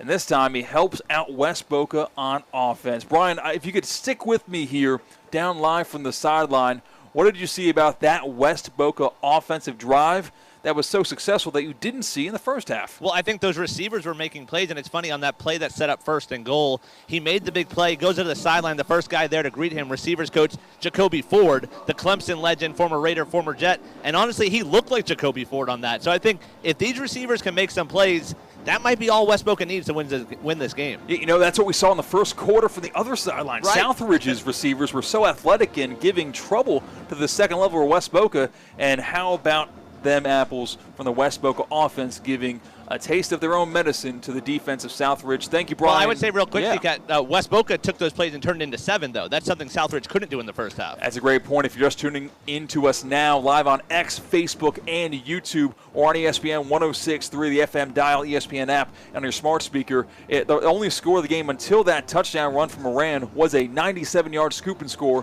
where Southridge could not convert on first and goal from the 3. And West Boca took it all the way to the house for 6. Brian, we'll check in with you later on in this game, and hopefully we'll hear from the winning coach at the end of this one. To kick this one away, Farfan boots it from the 35 and returnable from the 20-yard line after that unsportsmanlike penalty. From the left side of the field to the right side of the field, staying on his feet, hit at the 26, and driven down right there on the return for Southridge. Mediocre field position for the Spartans. 6:05 to play in the third quarter here on ESPN 106.3. Myself, Christian Cat, on the call alongside the coach Jimmy Bell. 14-3. The score. On top are the West Boca Bulls, the 1 seed. After they reseeded, they said West Boca is the team to beat in 6A, and they are proving to do so despite a slow start offensively. 1st and 10 from the 26-yard line. Southridge with the football, down by 11. In the shotgun, a handoff up the middle. Not much to be had there. It's only a gain of a half yard, maybe 1, setting up 2nd and long.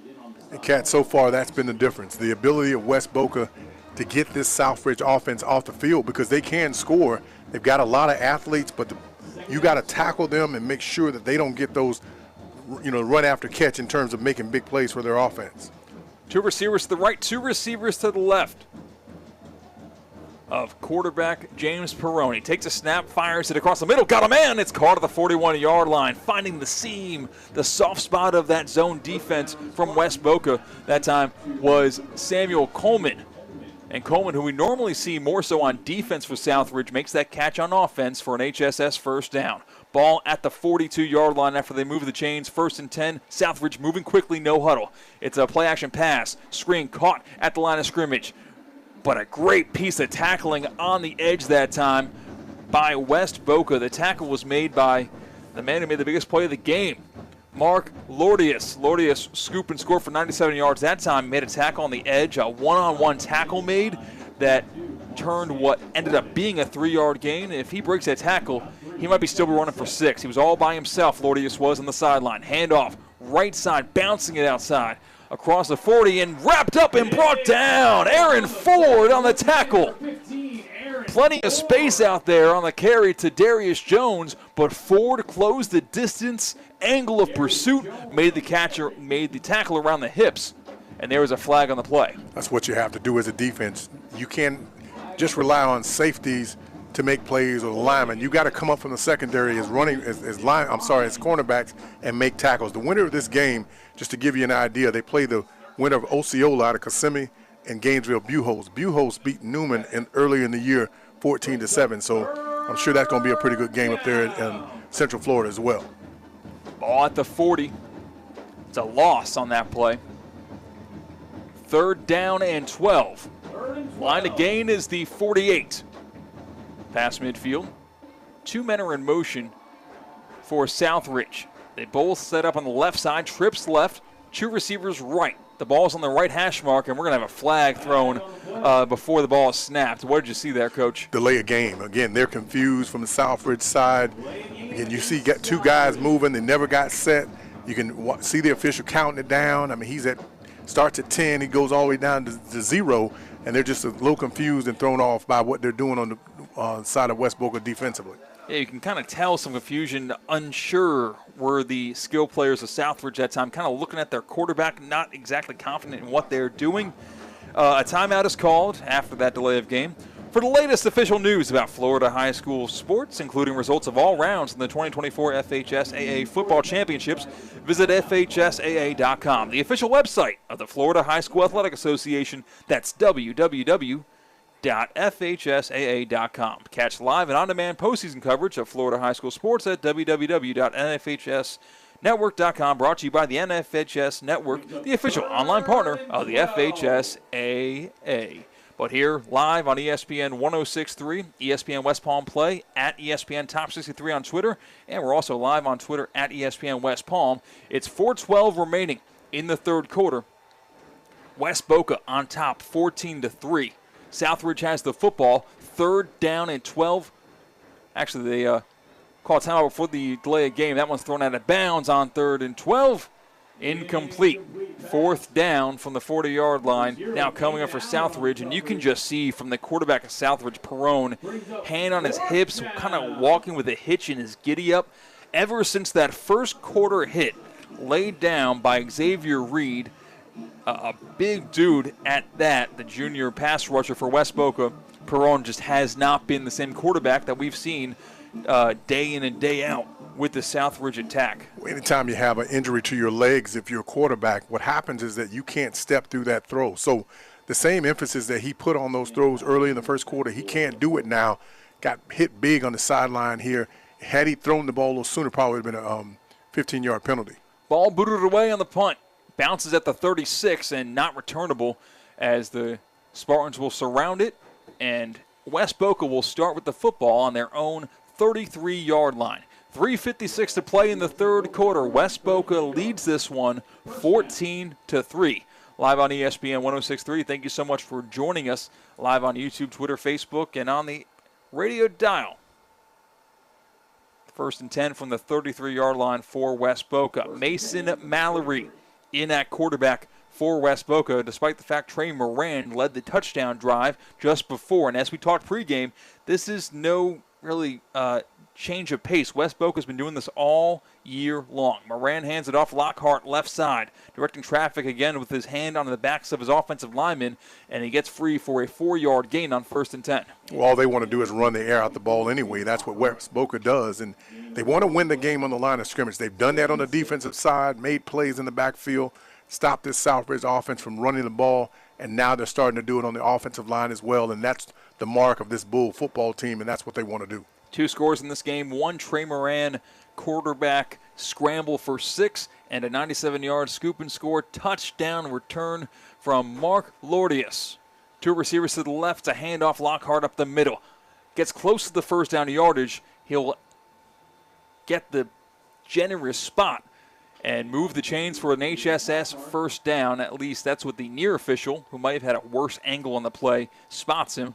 And the far official actually does give him enough. At least we kind of, the football is right on our angle, and it looks to be a first down from our angle. But they will do a measurement on this third down or first down, depending on what they do. And yes, they do get it correct. It's a first down for West Boca after taking a better look at this. They needed to get past the 43, and the ball is at the 43. Yeah, West Boca got to huddle up. They've already blown the clock ready for play. The thing about it, they thought it was a timeout for a measurement, but it's not. They already blew it ready, hustle to the line, and continue to do what you're doing up front. 2:49 and rolling remain in the third quarter here on ESPN 106.3, the HSS Game of the Week, supported by Smith, Ball, Baez, and Prather. 2 receivers to the left and a tight end to the left. Lockhart, play action. Rolling to his left is Mallory. Mallory, the left-handed quarterback, has one man to beat, fires at the sideline. It is intercepted. Did he get the feet in bounds? If he did, it's picked off. And yes, he did. Southridge gets the football back at their own 44. An ill-advised pass that time for Mallory, who had hands in his face, was running to the sideline, could have gotten rid of it and lived for another down on first down, but he decided not to and gets picked off. Southridge with the football, down 11.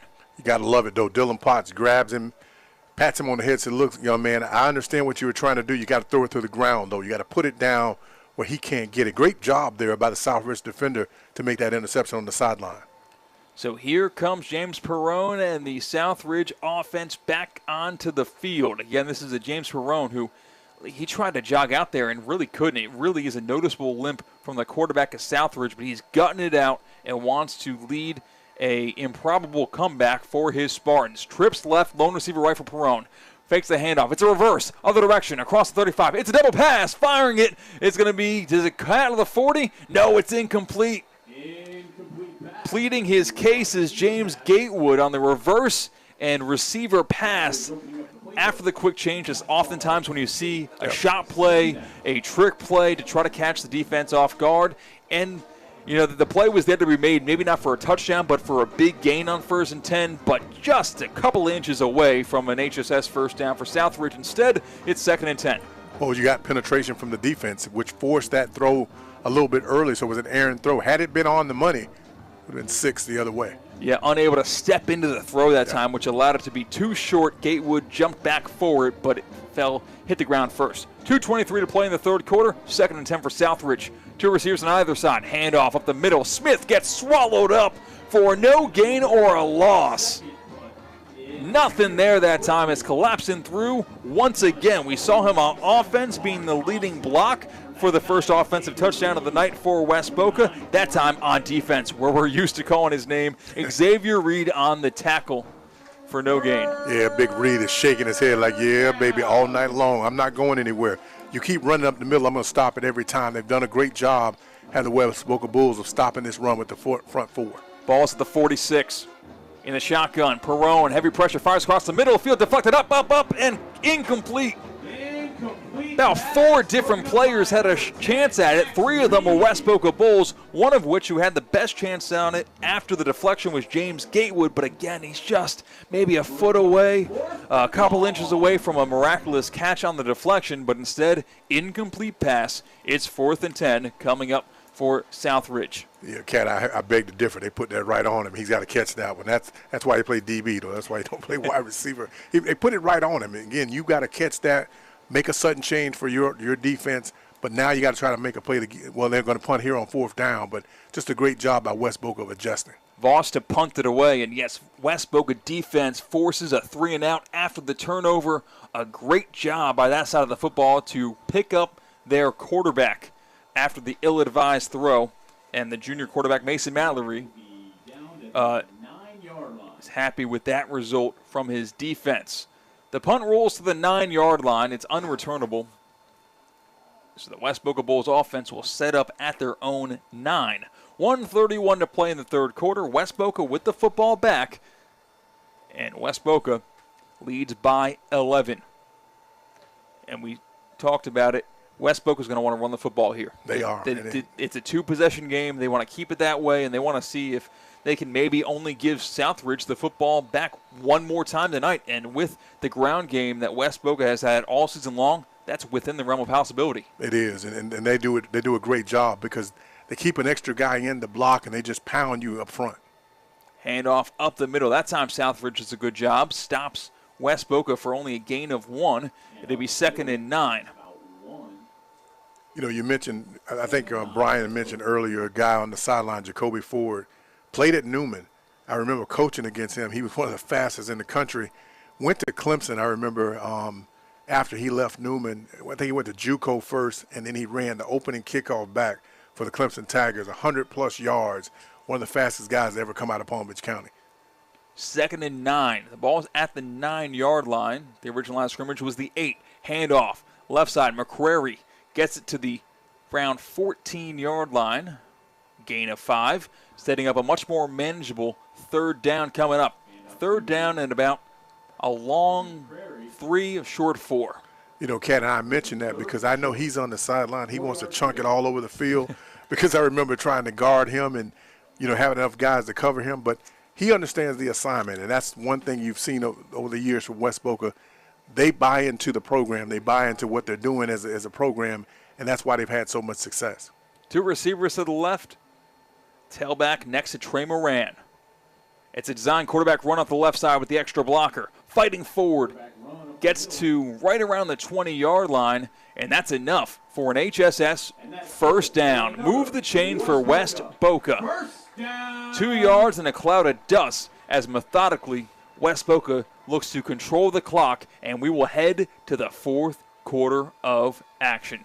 12 minutes to decide who will be one half of the 2024 FHSAA 6A State Championship game next week at Pit Bull Stadium. Will it be West Boca, who has a 14-3 lead over Southridge, or will we see a momentous comeback? Find out next, right here on ESPN 106.3. You are listening to the 2024 and watching FHSAA Football Regional Semifinal or State Semifinals on ESPN West Palm. Celebrate the most wonderful time of the year at the Gardens Mall. Santa is here for photos during all mall hours now through Christmas Eve. Reserve your spot at whereissanta.com. The Kids Corner Holiday Shop in Nordstrom Court is now open. Kids can pick out gifts for their favorite people with help from Santa's special helpers. Plus, enjoy festive decorations and holiday events throughout the mall. The Gardens Mall, just 1 mile east of I-95 on PGA Boulevard. Join us this holiday season and make magical memories with the whole family. Good people, it's me, Theo Dorsey, and I want to make sure you're locked in with us at Theoretically Speaking. Just hop on YouTube, search @Theo Speaking, and hit that subscribe button. You can watch us live or you can play us back at Theo Speaking on YouTube. It's free. You're listening to ESPN West Palm High School Game Day, presented by HSS Florida. Choose better, move better, and supported by Smith, Ball, Baez, and Prather. Well, we're coming to Moran fires to the sideline, short of the 30, and caught, or is it incomplete? Waiting for the official ruling. It is caught. Good gain on first down, right at around the line to gain. He'll be 1 yard short. Clancy with the catch for a 9-yard gain. 2nd and 1 coming up. Clancy almost got to the first down. Understanding where you are on the field as a receiver is so important. Sometimes you got to get past the sticks, but just a great catch there on the sideline. Billy Clancy on the catch. 2 receivers to the left. Trey Moran in that quarterback for West Boca. 11:40 to play in this one. It's a carry. Lockhart gets the first down and gets brought down short of the 35. Move the chains for an HSS first down, and Lockhart hits the ground, and a flag comes out. Actually, it was Anderson Gracilian who got hit by somebody after the play, after the whistles, and the flag came out promptly. Call it a good acting jab or call it a late hit, whichever it is. There was laundry on the field right after that contact. What do you call that cat, the LeBron? Yeah. How he flops. Oh, it's beautiful. Hey, but it worked, right? Yeah, it got the desired result. If you're a West Boca Bulls fan, as if that first down run wasn't enough, how about a 15-yard unsportsmanlike conduct penalty? They'll move the football to the 49-yard line, just short of midfield. 1st and 10 for the West Boca Bulls. 30 seconds into this fourth quarter. 14-3, West Boca on top. Stacked receivers to the right. Tight end to the left. Quarterback Trey Moran hands it off. Lockhart, right side, bursts into the hole across the 45 and brought down at the 43-yard line. A solid gain of 8. It'll be 2nd down and 2. Well, they're starting to feel it on the side of West Boca because those same runs that were 2 and 3 yards in the first half, now they're turning into 7 and 8, and that's what you have to do. You've got to win the game up front. If you can run the ball in these playoffs, you can stay around. If you can't, it's going to be tough to kind of manage yourself because you give the ball back to the defense so quickly. And of course, West Boca is trying to score points with this drive. That is nonsense if you were to think otherwise. But even if they don't find the end zone or don't find the scoreboard, time coming off the clock, wearing down the defensive line and trenches of Southridge with this attack. Moran hands it off. Lockhart again, left tackle, gets knocked down at the point of attack. Only gains 1 of the 2 yards required for a first down, and it'll be 3rd down and 1. Good pursuit of the ball carrier. Good job filling the hole that time by Southridge. They did, but the one thing that I noticed about him, he's got 2 hands on the football, so that's good coaching technique, protecting the football, because possession is 9/10 of the law. So as you mentioned, even if they don't score, they're running this clock. It's tick, tick, tick, tick, tick, tick, and it's in their favor. So as long as you're on the field offensively and you don't turn it over, they can't score. 3rd and 1 from the 42-yard line. Got to get the 41. It's simple math. 2 receivers left, tight end to the right. Lockhart in the backfield alongside quarterback Trey Moran. Design quarterback run we've seen it a couple times. First down a little bit more. 35, 30, and brought down inside the 30-yard line, but there is a flag on the field. Coach, do you have any idea what that was on? It may be a hole. I think, they're calling a hole on that. So, again, it cleared that section so quickly, the officials thought that it was a grab, or you've got to allow the defender a chance to make a play. So it'll be 3rd and 1. Was 3rd and 1. And we'll see where that hold took place. On the spot foul, we'll see how far behind the line to gain the new 3rd down spot will be. If it was at the line of scrimmage, obviously a 10-yard penalty. If it was anywhere down the field, it's from that point of attack. And it was down the field the hold took place. They're going to spot the football at the 44. So all told, really only a 3-yard difference from the previous spot. Maybe a 2-yard difference. It'll be a 3rd down and 3 coming up for the West Boca Bulls. If I'm Dylan Potts, as you mentioned earlier, we're trying to score, but I'm running this clock all the way down to 1 or 2 seconds before we snap it because we want to limit the number of possessions they get on the other side. 9:20 to play in the fourth quarter. 2 running backs set for Moran. Hannaford's in motion from the left side. He sets up on the right side now. Play action pass. Moran looking to the right sideline. 2 men in his face. Takes the ball, throws it, deflected out of bounds. Eats a hit while going to the sideline. Cowan is indecisive about whether he want to tuck it or throw it or not. Didn't want to see the same result as the last offensive drive for West Boca where Mallory turned it over on the almost same exact play. And it'll be 4th down and 3 now coming up for West Boca. They have the football in plus territory at the Southridge 44. They need to get to the 41 to move the chains if West Boca wants to go for it here on 4th down.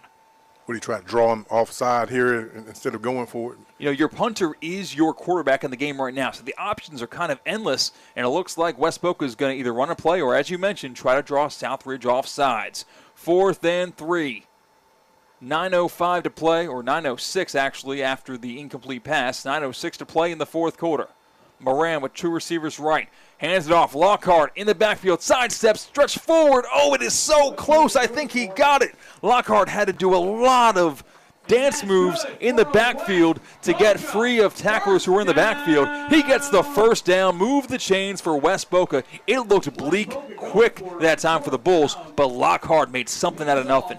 Yeah, that's what the mark of a great running back. Again, you get in the hole, you got 2 guys there, you make them both miss, and you can still get outside for the first down. Kind of reminds me of what Dan Campbell did last night for the Detroit Lions. Knowing in the game, we don't want to turn the ball back over to Jordan Love, so we're going to go for it here on the 4th down. Could have been costly, but they were able to pick up the first down. Needed 3 yards, got 3 yards. 1st and 10 from the 41 for West Boca. 8:36 to play in the fourth quarter. Handoff, Lockhart again.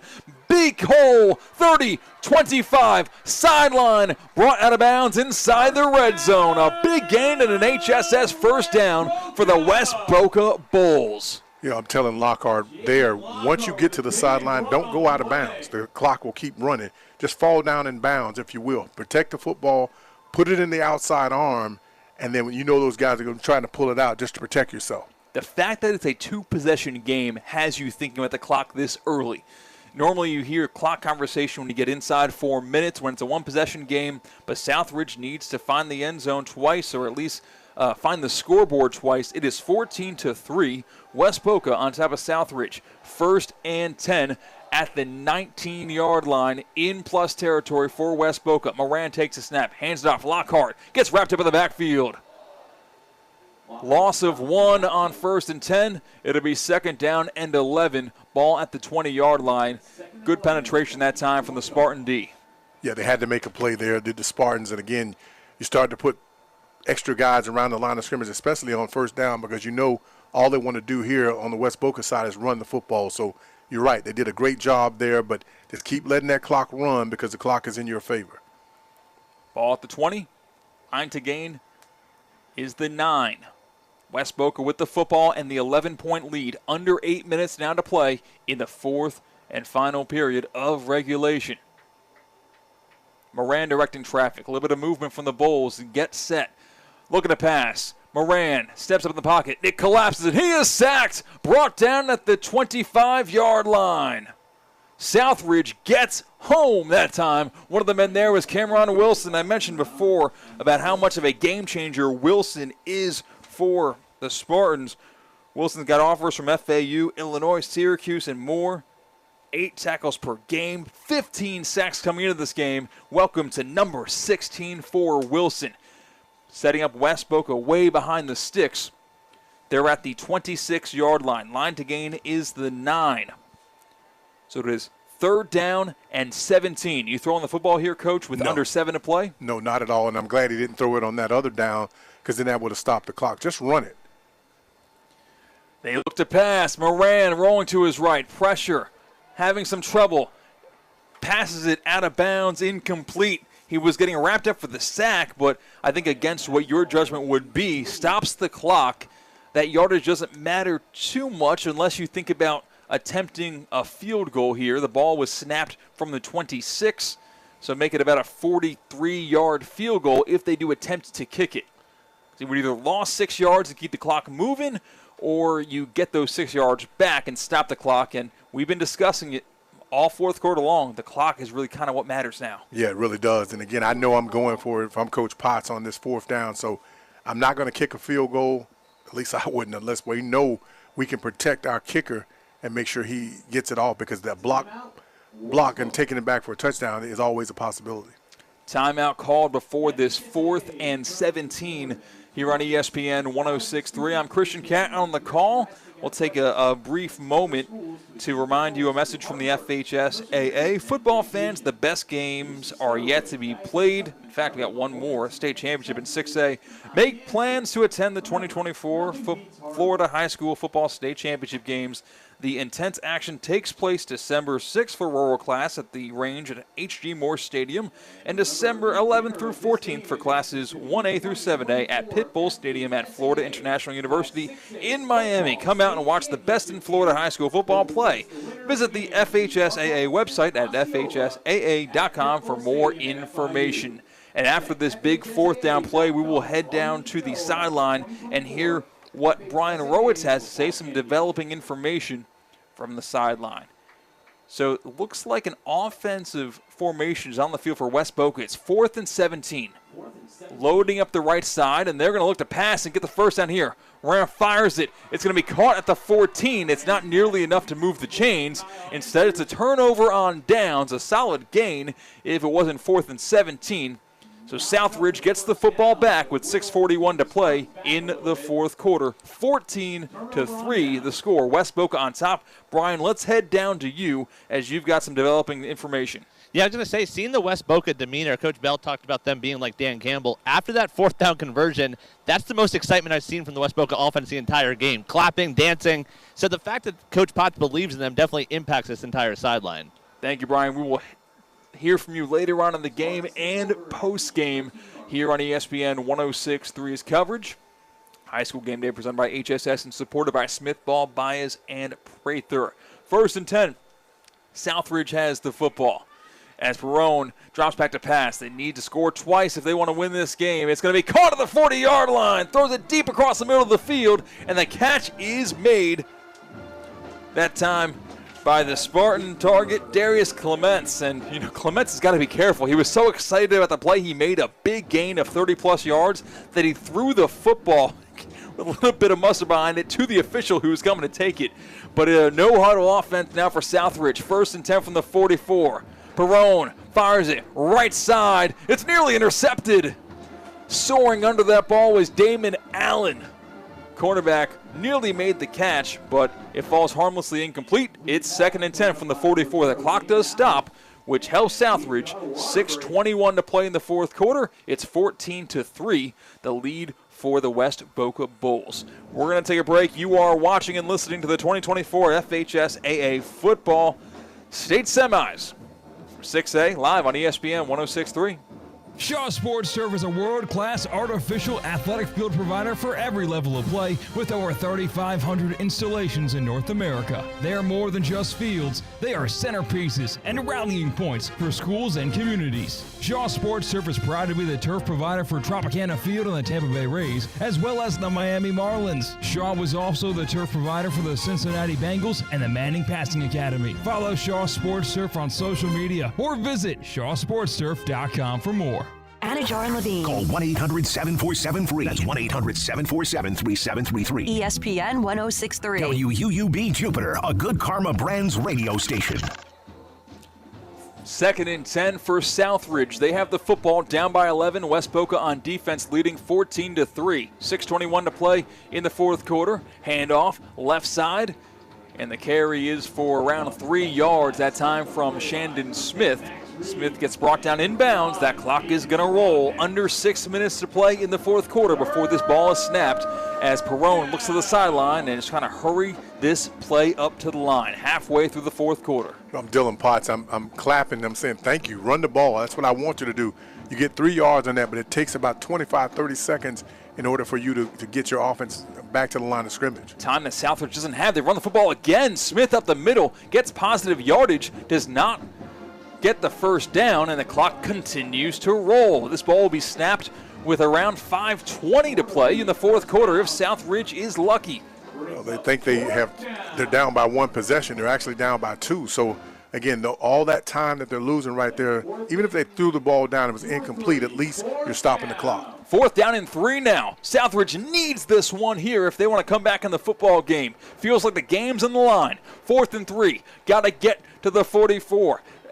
Fired across the middle of the field. It's going to be caught. First down, and it's free in the second level. It's a touchdown for Southridge. Needed to have a first down. How about a touchdown? Darius Clements for 6.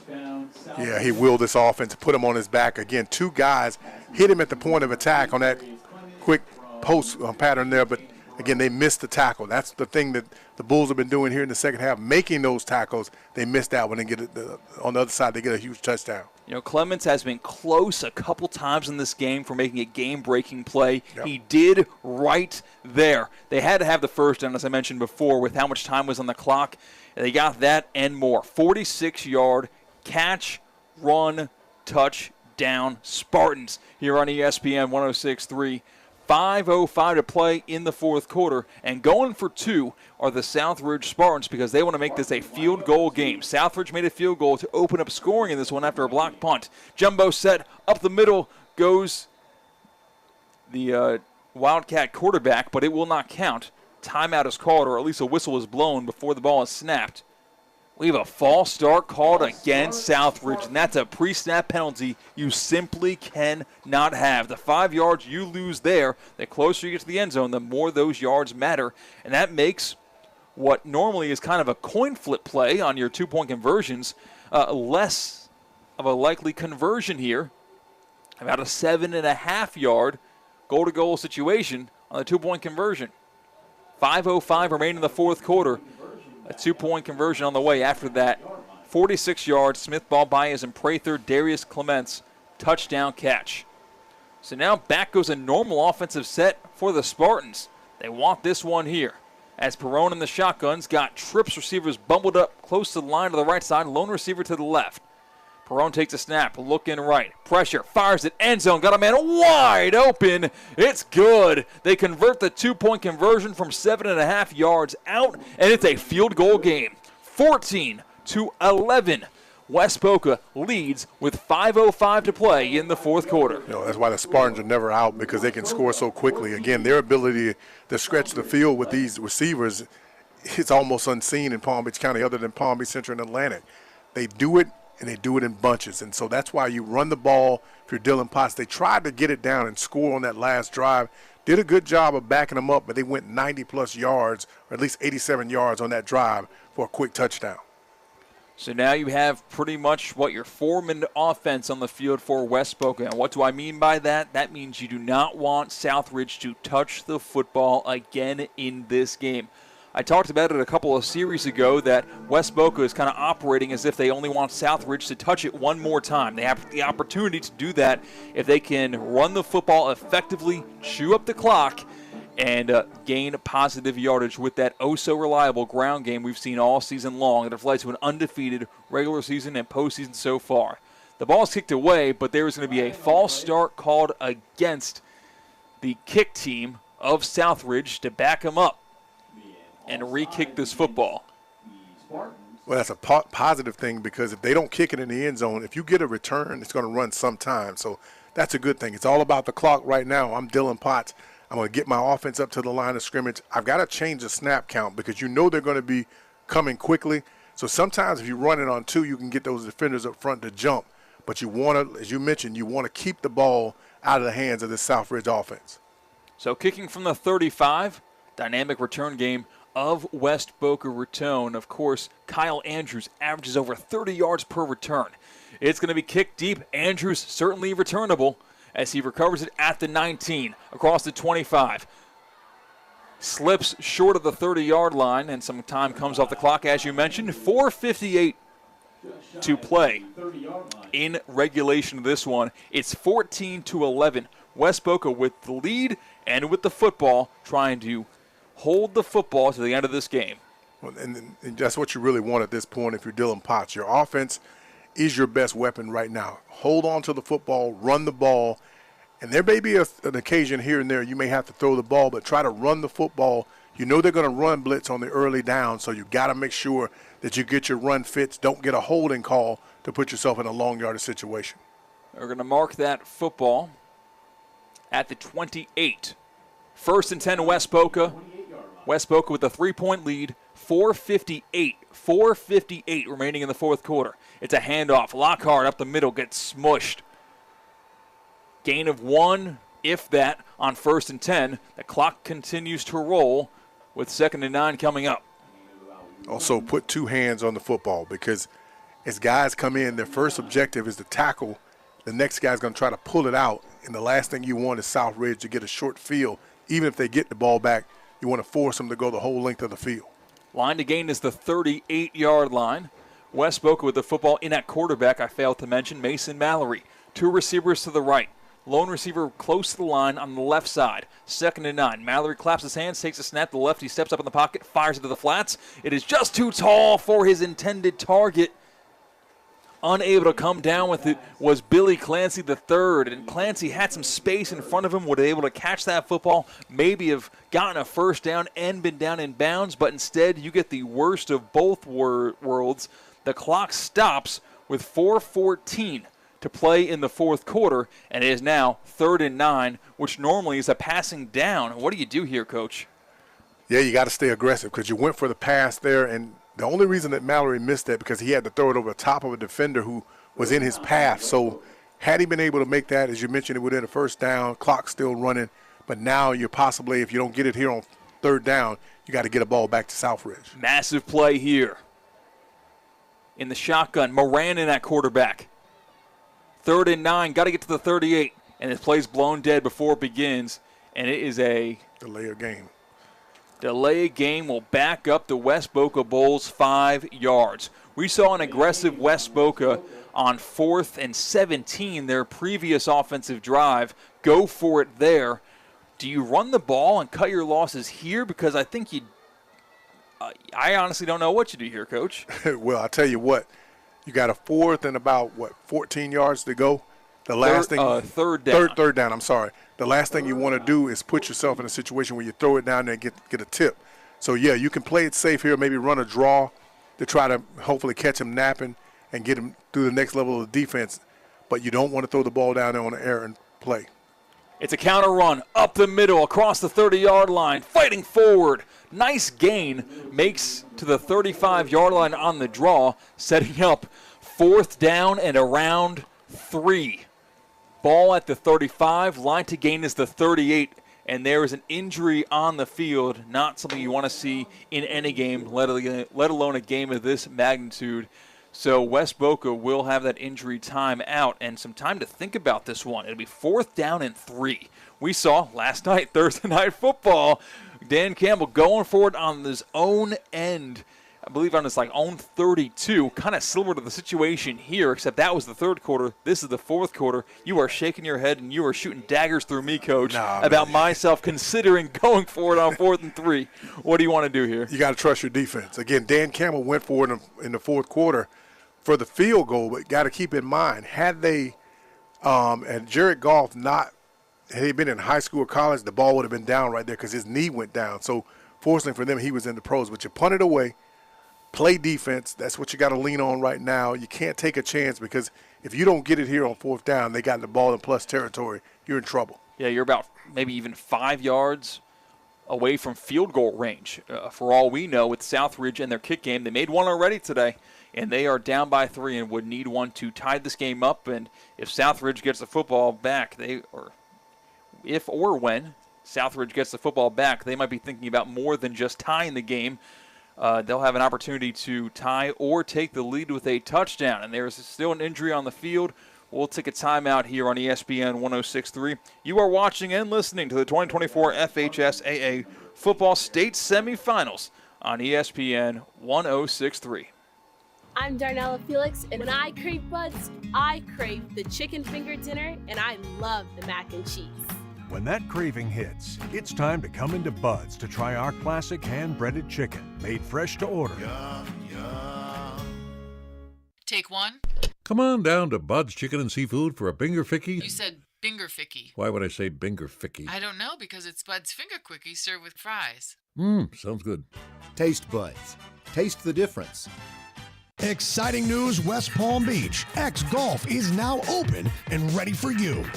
Experience top-of-the-line simulators, perfect your swing, and enjoy a full bar and delicious bites. Whether you're a pro or just starting out, X Golf has something for everyone. Rain or shine, we've got you covered with virtual courses from around the world. Book your tee time today. Come visit us at X Golf West Palm Beach, where the game never stops. Visit on Instagram at XGolfWPB for more information. Hey, Steph Prince here, General Manager of ESPN West Palm, to tell you about a team that has meant a lot to me and this community for a long time. Bob and the team at Bradley Heating and Air Conditioning have been helping me stay cool for years, whether at home or in the office. And living in South Florida with 3 kids, I don't know what I'd do without them. Family owned and operated, serving Royal Palm Beach and beyond since 1980. Let the knowledgeable and trained team at Bradley help you with your residential and commercial needs, installation, repair, seasonal maintenance, upgrades of all makes and styles and models of HVAC equipment, and so much more. Bradley Heating and Air Conditioning does things right the first time and makes the process smooth, stress-free, and most importantly, keeps you cool. Give them a call at 561-793-7497. That's 561-793-7497 or bradleyair.com. Any need, big or small, trust the amazing team at Bradley Heating and Air Conditioning. PNC Bank is committed to making a difference in the South Florida community. That's why they offer military banking products, champion veteran-owned businesses, and provide support to local organizations that empower veterans and their families with the resources they need to succeed. PNC Bank. See how they can help you at pnc.com/military. The PNC Financial Services Group, Incorporated, all rights reserved. PNC Bank, National Association, member FDIC. Improve your golf game fast at the all-new Kaiser University Golf Coaching Center. The Kaiser University Golf Coaching Center has the facilities, tools, and coaching you need. Enjoy the best facilities in the area with an expansive chipping and putting area, practice bunkers, a huge putting green, plus a 2,000 square foot indoor training area with 3 hitting bays, cutting-edge analysis technology, and more. The Kaiser University Golf Coaching Center in the heart of Palm Beach County off I-95 and the Turnpike. Find out more at kaisergolfcenter.com. Holiday season at Duffy's Sports Grill means holiday features galore. Savor Duffy's limited time holiday menu with new crab stuffed mushrooms, seafood pasta, salmon Oscar, and mahi Oscar. Plus, famous holiday drinks like Jack Apple New Fashioned and a peppermint martini. Now, through New Year's Eve, score a $20 MVP bonus for every $100 in Duffy's gift cards you purchase. Duffy's, our game is always on. Shaw Sports Turf is a world-class artificial athletic field provider for every level of play with over 3,500 installations in North America. They are more than just fields. They are centerpieces and rallying points for schools and communities. Shaw Sports Turf is proud to be the turf provider for Tropicana Field and the Tampa Bay Rays, as well as the Miami Marlins. Shaw was also the turf provider for the Cincinnati Bengals and the Manning Passing Academy. Follow Shaw Sports Turf on social media or visit shawsportsturf.com for more. Celebrate the most wonderful time of the year at the Gardens Mall. Santa is here for photos during all mall hours now through Christmas Eve. Reserve your spot at whereissanta.com. The Kids Corner Holiday Shop in Nordstrom Court is now open. Kids can pick out gifts for their favorite people with help from Santa's special helpers. Plus, enjoy festive decorations and holiday events throughout the mall. The Gardens Mall, just 1 mile east of I-95 on PGA Boulevard. Join us this holiday season and make magical memories with the whole family. ESPN 1063 is presented by Anajar and Levine Accident Attorneys. Call 1-800-747-FREE. That's 1-800-747-3733. They can help you if you're in an accident, but your fantasy football team, not so much. ESPN 1063 is your home for Miami Dolphins football. Every Miami Dolphins game right here, all season long on ESPN 1063. You're listening to ESPN West Palm High School Game Day, presented by HSS Florida. Choose better, move better, and supported by Smith, Ball, Baez, and Prather. Well, we're coming to your city. Back here on ESPN 1063 for the radio audience. Thank you for joining us for the new video audience on YouTube at ESPN West Palm Play, Twitter, ESPN Top 63, or ESPN West Palm.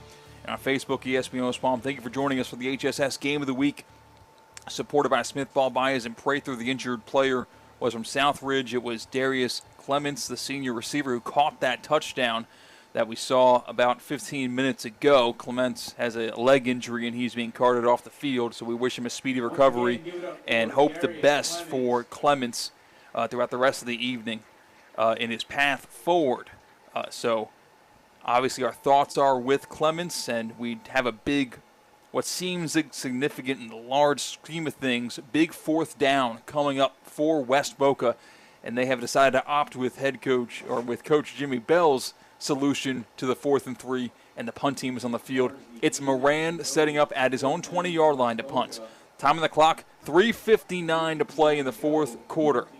Punt it out of bounds, my man. I'm telling you, because there's so much speed. Again, you got to punt it here, trust your defense, and just the guys got to trust the process. Clock rolls under 4 to play. Snap is fine. It's punted away from Moran's end-over-end kick that'll bounce at the 36 and not be returnable. It gets touched by West Boca right at the 28-yard line as Clancy touches it down, and Southridge gets the football. They really can do whatever they want with how much time is in the clock. 3:48 remain in the game. It's West Boca 14, Southridge 11 here live on ESPN West Palm. You know, defensively, the most important part, I think, in the second half is that West Boca hasn't missed that many tackles. The one they did miss, the receiver that was just hurt for Southridge, he went down the middle of the field in a post pattern, Clemens. But, again, you've got to find a way to get to these guys, get them on the ground. If you can't get them down, at least grab cloth, and everybody's got to rally around. Kicker warming up for Southridge. We'll see if they need him. Thrown across the middle of the field. It's going to be caught right at the sticks, and it is close to the yardage required, and it is an HSS first down. Mark him down at the 40-yard line. It's a solid gain of 12. 1st and 10 now for Southridge. That one was easy. 3:30 to play in the 4th quarter. Handoff this time with the middle. It's Smith. Smith gets wrapped up, stays on his feet. What balance! He gets an HSS first down past midfield. Move the chains. Smith was hit about 3 yards down the field, hit hard. Planted his left hand in the ground, holding the football with his right hand, and got the needed yardage for a first down. Shotgun snap. 1st and 10 from the 48. Perone hands it off. It's Smith again. This time Smith can't break the tackle. He runs right into a horde of bodies. Gets brought down at the 46. It's a gain of 2 to 3 yards. 2nd down and medium coming up. Well, you can see the momentum start to shift. And, again, Southridge is putting a lot of pressure on West Boca defensively. They've gone to the no huddle, got a little rhythm, running the ball, made a lot of positive plays, like you said, made it look kind of easy offensively. 2nd and 6 from the 46. Rather, 2nd and 7 from the 46 line, again the 39. Perone firing it right side flats. It's caught. Is it? It looks like it was, and then backpedaling, trying to get the first down. The clock reads 2:36 to play in the 4th quarter, and he is marked down and out of bounds, short of the line to gain by about a yard, 2 yards. It'll be 3rd down and 2. The clock does stop as the receiver ran out of bounds with the football, made an acrobatic play to hold on to it after the bobble. 14-11, West Boca leads, but Southridge has the football, and they're on the move. 3rd and 2, 2 plays to get it here. Perone in the shotgun, 2 receivers on either side. Claps his hands, Smith in the carry up the middle on the snap. Gets wrapped up at the backfield, and it's no gain. 4th down and 2 coming up for the Southridge offense. Well, if you're West Boca, you want to do something you've never done. You got to find a way to get it done here as a defense. Here comes that jumbo set. We saw Joshua McDowell take a couple of snaps in this game already. It's going to be a run by the Wildcat quarterback more likely than not. 2 up backs. McDowell on the snap. False start called against the offense of Southridge. The left side up back just falls forward in his stance, a little bit too antsy, too excited, and it hurts the Spartans offense. From 4th and 2 to 4th and 7. And that's really might make you rethink what you do here if you're Southridge. You got some timeouts left. 2 minutes and 7 seconds. The clock is rolling with now a timeout's called by Southridge to think about this one. It looked like for a second the offense was going to go out onto the field. We're going to stay right here on ESPN 106.3 and hang with you through the thrilling conclusion of this one. Thanks for following along on X, on YouTube, on Facebook, wherever you may be enjoying this game, or on the radio dial, ESPN 106.3. It's the HSS game of the week, and a timeout was called by Southridge. 1:59 to remain in the 4th quarter. 1 minute and 59 seconds remains in the 4th quarter of this one. 4th and 7 coming up for Southridge. Winner of this game goes to the state championship in 6A. They'll take the field at Pit Bull Stadium, FIU. Yeah, the last time I checked, Kissimmee Osceola was leading Buchholz 31-14. Buchholz out of Gainesville, so pretty good game on the north end of the central part of the state. It's a good one here as well. This is likely for the game. 4th and 7 in the shotgun. Perrone has 2 receivers right, 2 receivers left. Got to get to the 39. Slotted receiver in motion from the right side. Perrone gets a snap, drops back, deep drop back across the middle. It's deflected up and incomplete. Incomplete pass. I don't see a flag on the field. It appears the West Boca Bulls got the stop on 4th and 7.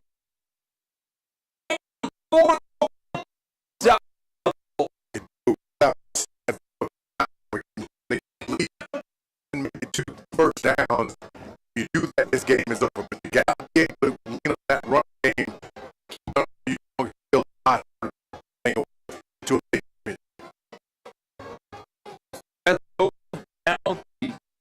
It's simple.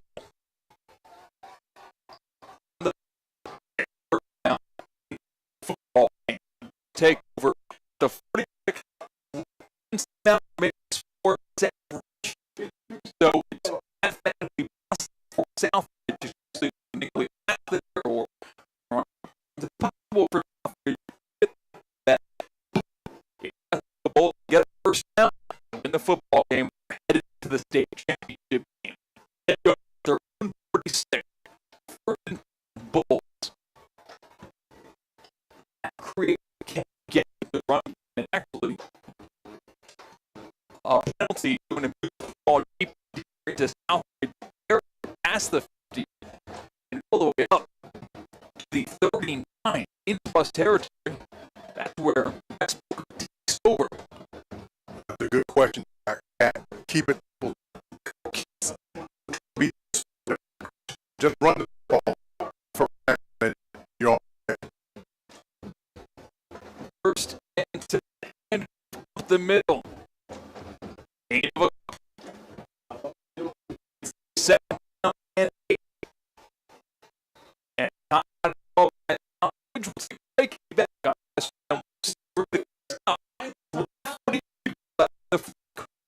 West Boca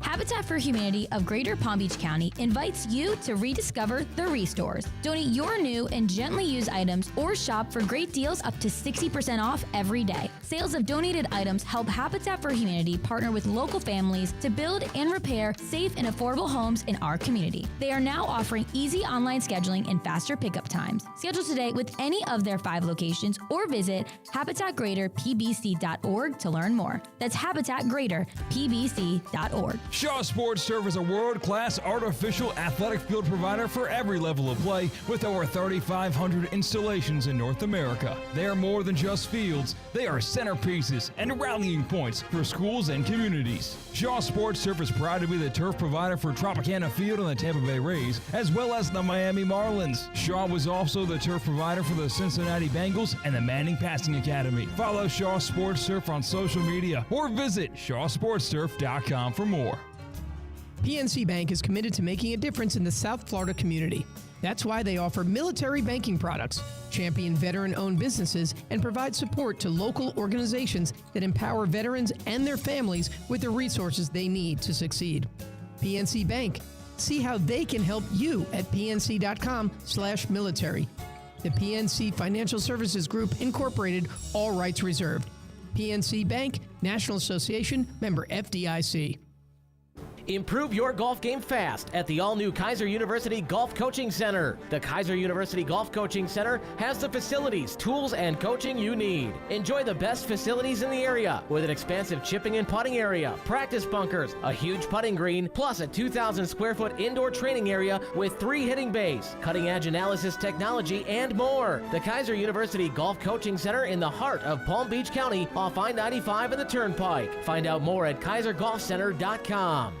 ESPN West Palm is highlighting the best performance of the week, presented by Baptist Health Orthopedic Care. Every week, a different team will be featured across ESPN 106.3 and ESPN West Palm Play. The winning performance receives $500, courtesy of Baptist Health Orthopedic. Back here live on ESPN 106.3. Apologies for the technical difficulties, but West Boca has taken a timeout. 9 seconds remain in the fourth quarter. West Boca leads 14-11. Coach, what do you see transpire here on fourth down from the 35-yard line? Well, the beauty is I've got my quarterback as my punter, right? So what I can do in this situation is make it a safe punt. I'm going to let him run around a little bit and kind of like a soccer style and just punt it out of bounds. Don't give him a chance to get a return. Tackle everything in front of you, and let's get out of here and go on to the championship game. Again, 9 seconds on the clock. 9 seconds on the clock remain in this fourth quarter. 14-11. West Boca, the 1 seed, on top of the 4 seed Southridge High School from Dade County. As you mentioned, Coach, what West Boca could do is just snap it to one of your fast guys or someone you're most comfortable with the football and run backwards. And as long, actually, 7 seconds was just added to the clock. Again, that changes things. Yeah. 7 seconds just added to the clock. So there are 16 seconds now remaining in the fourth quarter. 16 seconds remain in the fourth quarter. I think you still take as much time at the clock as you can and then throw the football high into the air out of bounds. We'll see what happens here. Moran takes a snap. He's going to run for it. Running right side. Now taking time off the clock. Rolling into the backfield. Tries to throw it. He loses the football. It's scooped up. Going the other direction. 30, 25, 20. Knocked. Brought down at the 1. There's 3 seconds remaining on the clock. 3 seconds remain on the clock. Southridge brought down inside the 5-yard line. Absolute mayhem. Is it a touchback? The ball got out loose at the end of the play. Could it be a touchback? Referee signaled touchback. What a series of events. Right now, the call on the rule is a touchback. Have you ever seen an ending such as that in a football game? With 16 seconds to go in the game, Moran line. And the return off the back end.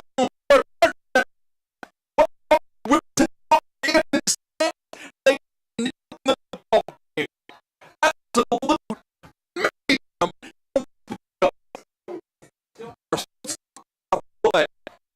Whether call it couple options here. It could be an able pass. It could be 20-yard line. The call on the field standing. They touch back. Full call. Down your pitch. Have you ever seen as dramatic as that? Moments like this. ESPN 106.3. And we'll come to that.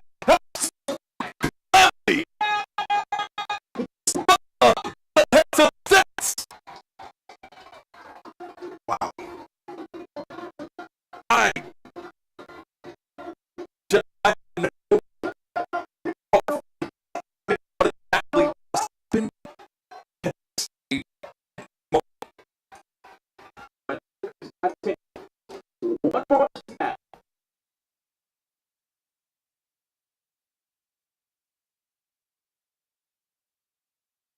Exciting news, West Palm Beach. X Golf is now open and ready for you.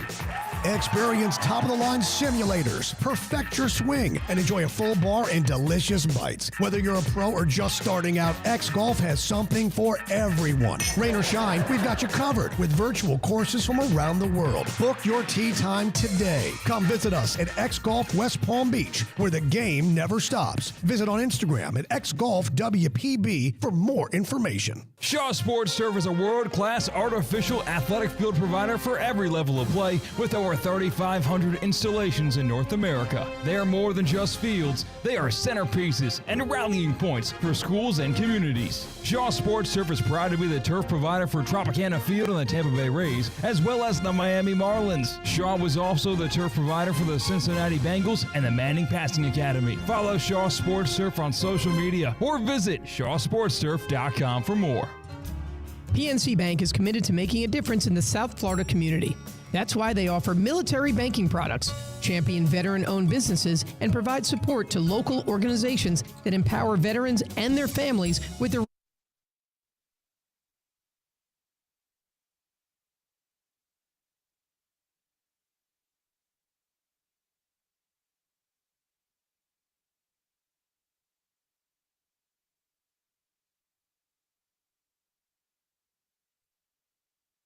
Summarize what just happened. It was 4th and 5. West Boca had the football with 16 seconds to go. They're trying to kill time. Moran was rolling to his right, trying to take more time. Decides to try to throw the football away. When he pulled the football into his right hand to throw it, he got stripped, fumbled. The football somehow stayed in bounds, got scooped up by Southridge, and returned the other direction. All of what was 60 yards down the other side of the field at the 1-yard line. You got to hand it. You got to absolutely hand it to. We're going to look back on the YouTube stream. Unfortunately, due to our technical difficulties, we can't tell you. But if you're watching on YouTube right now or on Twitter or on Facebook, you can rewind and see what just happened. Who made the tackle? I saw a couple of West Boca Bulls not crying over spilt milk. They chased down the play, forced a fumble at the 1. And, of course, you know the rule by now in football, which is of how controversial it is. A fumble went out the back of the end zone, which results in a touchback, a loss of possession for whoever had the ball, and the final knee is taken. It is ball game. Ball game over. West Boca wins the football game in the most dramatic finish you can imagine. Final score, West Boca 14, Southridge 11. Coach, if you can add anything to that, apart from what we saw unfold in front of us, please do so. Well, I tell you, I'm thinking right there, just take it. You got your quarterback at the punter position. Take it and just punt it out of bounds. But for whatever reason, Trey Moran tried to throw it, and it almost turned into disaster because if the players from West Boca had not hustled down and made that play, the guy who scooped it would have scored on it. Who actually done the same thing back to West Boca that was done to them earlier on the Southridge side. But, again, that's that never say die, never give up, play until the whistle blows. And without that mentality, you got to give it to Dylan Potts, because without that mentality, this game would have been over and Southridge would be going to the state championship. Just an incredible sequence of events to finish us up here at West Boca High School. Again, final score 14-11. The West Boca Bulls survive and they advance. We'll take a break and be right back and wrap things up live from West Boca Raton on ESPN 106.3. You are watching and listening to the 2024 FHSAA Football State Semis on ESPN 106.3. Of the year at the Gardens Mall. Santa is here for photos during all mall hours now through Christmas Eve. Reserve your spot at whereissanta.com. The Kids Corner Holiday Shop in Nordstrom Court is now open. Kids can pick out gifts for their favorite people with help from Santa's special helpers. Plus, enjoy festive decorations and holiday events throughout the mall. The Gardens Mall, just 1 mile east of I-95 on PGA Boulevard. Join us this holiday season and make magical memories with the whole family. ESPN 106.3 is presented by Rubenstein Law. 1-800-FL-LEGAL. Car accident, truck accident, Uber or Lyft accident, or a slip and fall. Call Rubenstein Law. Call 1-800-FL-LEGAL and visit one of our offices throughout Florida. Good Greek moving and storage. Your superhero movers. It's the Good Greek Spiro. For the best move ever, go to goodgreek.com. Good Greek moving and storage. Your superhero movers. You're listening to ESPN West Palm High School Game Day, presented by HSS Florida. Choose better, move better, and supported by Smith, Ball, Baez, and Prather. Well, we're coming to your city. Remember the name Jordan Walters. It was Jordan Walters, wide receiver of West Boca, who tracked down the possible scoop and game-winning score. Jordan Walters tracks him down, forces the fumble and the touchback at the 1-yard line, and West Boca, the 1 seed in 6A, survives and advances They win the state semifinal over Southridge 14-11. Couple of housekeeping things to get done. The play of the night brought to you by Smith, Ball, Baez, and Prather. It's funny because the most important play of the night happened on the second to last play of the night. Of course, there was a kneel down with 3 seconds to go in the game, but, lost in all of this, Trey Moran, he can't really do what you just did. He can't turn the football over in a fashion such as that, so I almost don't even want to call that the play of the night. So I'm going to wash my hands clean of that one and call the opening touchdown of this game a 97-yard scoop and score from West Boca's very own Mark Lordius. Again, it was 1st and goal for Southridge on their opening offensive drive, or their second offensive drive after their field goal. Lordius scooped up a fumble at the 3-yard line and ran it back for 6 to open up the scoring for West Boca. And, Coach, it felt like after that play, the temperature in the room changed. The game just felt completely different despite kind of a lucky roll going West Boca's way. Yeah, it happens that way, and that's what happens. Momentum, she'll ride with you. She doesn't care how you look. As long as you're riding, baby, we're going. And so that's what you do. You got to grab it. Somebody's got to make a play. And, again, I talked to you earlier in the broadcast. These are games. Tomorrow marks 40 years that we lost to Wildwood in the playoffs. I still remember that night like it was yesterday. You have to do something to make history. If it had not been for the hustle of this wide receiver, you mentioned his name earlier. I'm getting younger. I can't remember. But, yeah, Jordan Walters. Jordan Walters. He'll eat free from now on in West Boca if it's up to me because, again, that's the kind of play that you talk about as coaches. You get out and make it as players, and then you go down in history. What is it about the West Boca Bulls in the playoffs specifically? It was on these airwaves this near time last year against Atlantic where they won a playoff game on a Hail Mary. Remember the Hail Mallory? If it somehow could have gotten more dramatic, more improbable, it did tonight on a play like that. Of course, that play to win it, I didn't call a play of the night, actually, from Smith, Ball, Baez, and Prather. Player of the night from HSS. I'm going to go with you, Coach, with Jordan Walters. Yes, if he does not make that play on defense, they lose the game, and the season is over tonight for West Boca. They do, and let me tell you something. The reason that they play this way, West Boca, they have a never say die attitude, but they want to change their name officially from the Bulls to the Heart Attacks because that's what they're about to give everybody, a heart attack. I'm telling you, they play these games close to the vest, but that goes to show you that their ability to stay in these games, it's all mental. This game is 95% mental and about 5% on the other side of the physical side. Just an unbelievable sequence of events taking place, unfolding here at West Boca Raton High School. If you're listening on ESPN 106.3, God bless you. Thank you for sticking with us through the technical issues. We're joining you through a cell phone line right now because our technology failed us, unfortunately, but somehow, some way, the technology that did not fail us was our video stream. So you can actually go on YouTube right now. Cage Humslin's working the cameras.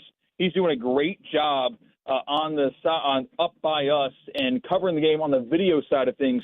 You can go rewatch that improbable sequence of events that took place on the final play, the second to last play, with 16 seconds to go in this game, which was, I'll repeat it for those who did not see it or maybe are confused by it because it's a play you'll never see replicated on a football field to the end of time. To not be exaggerating whatsoever because I'm not.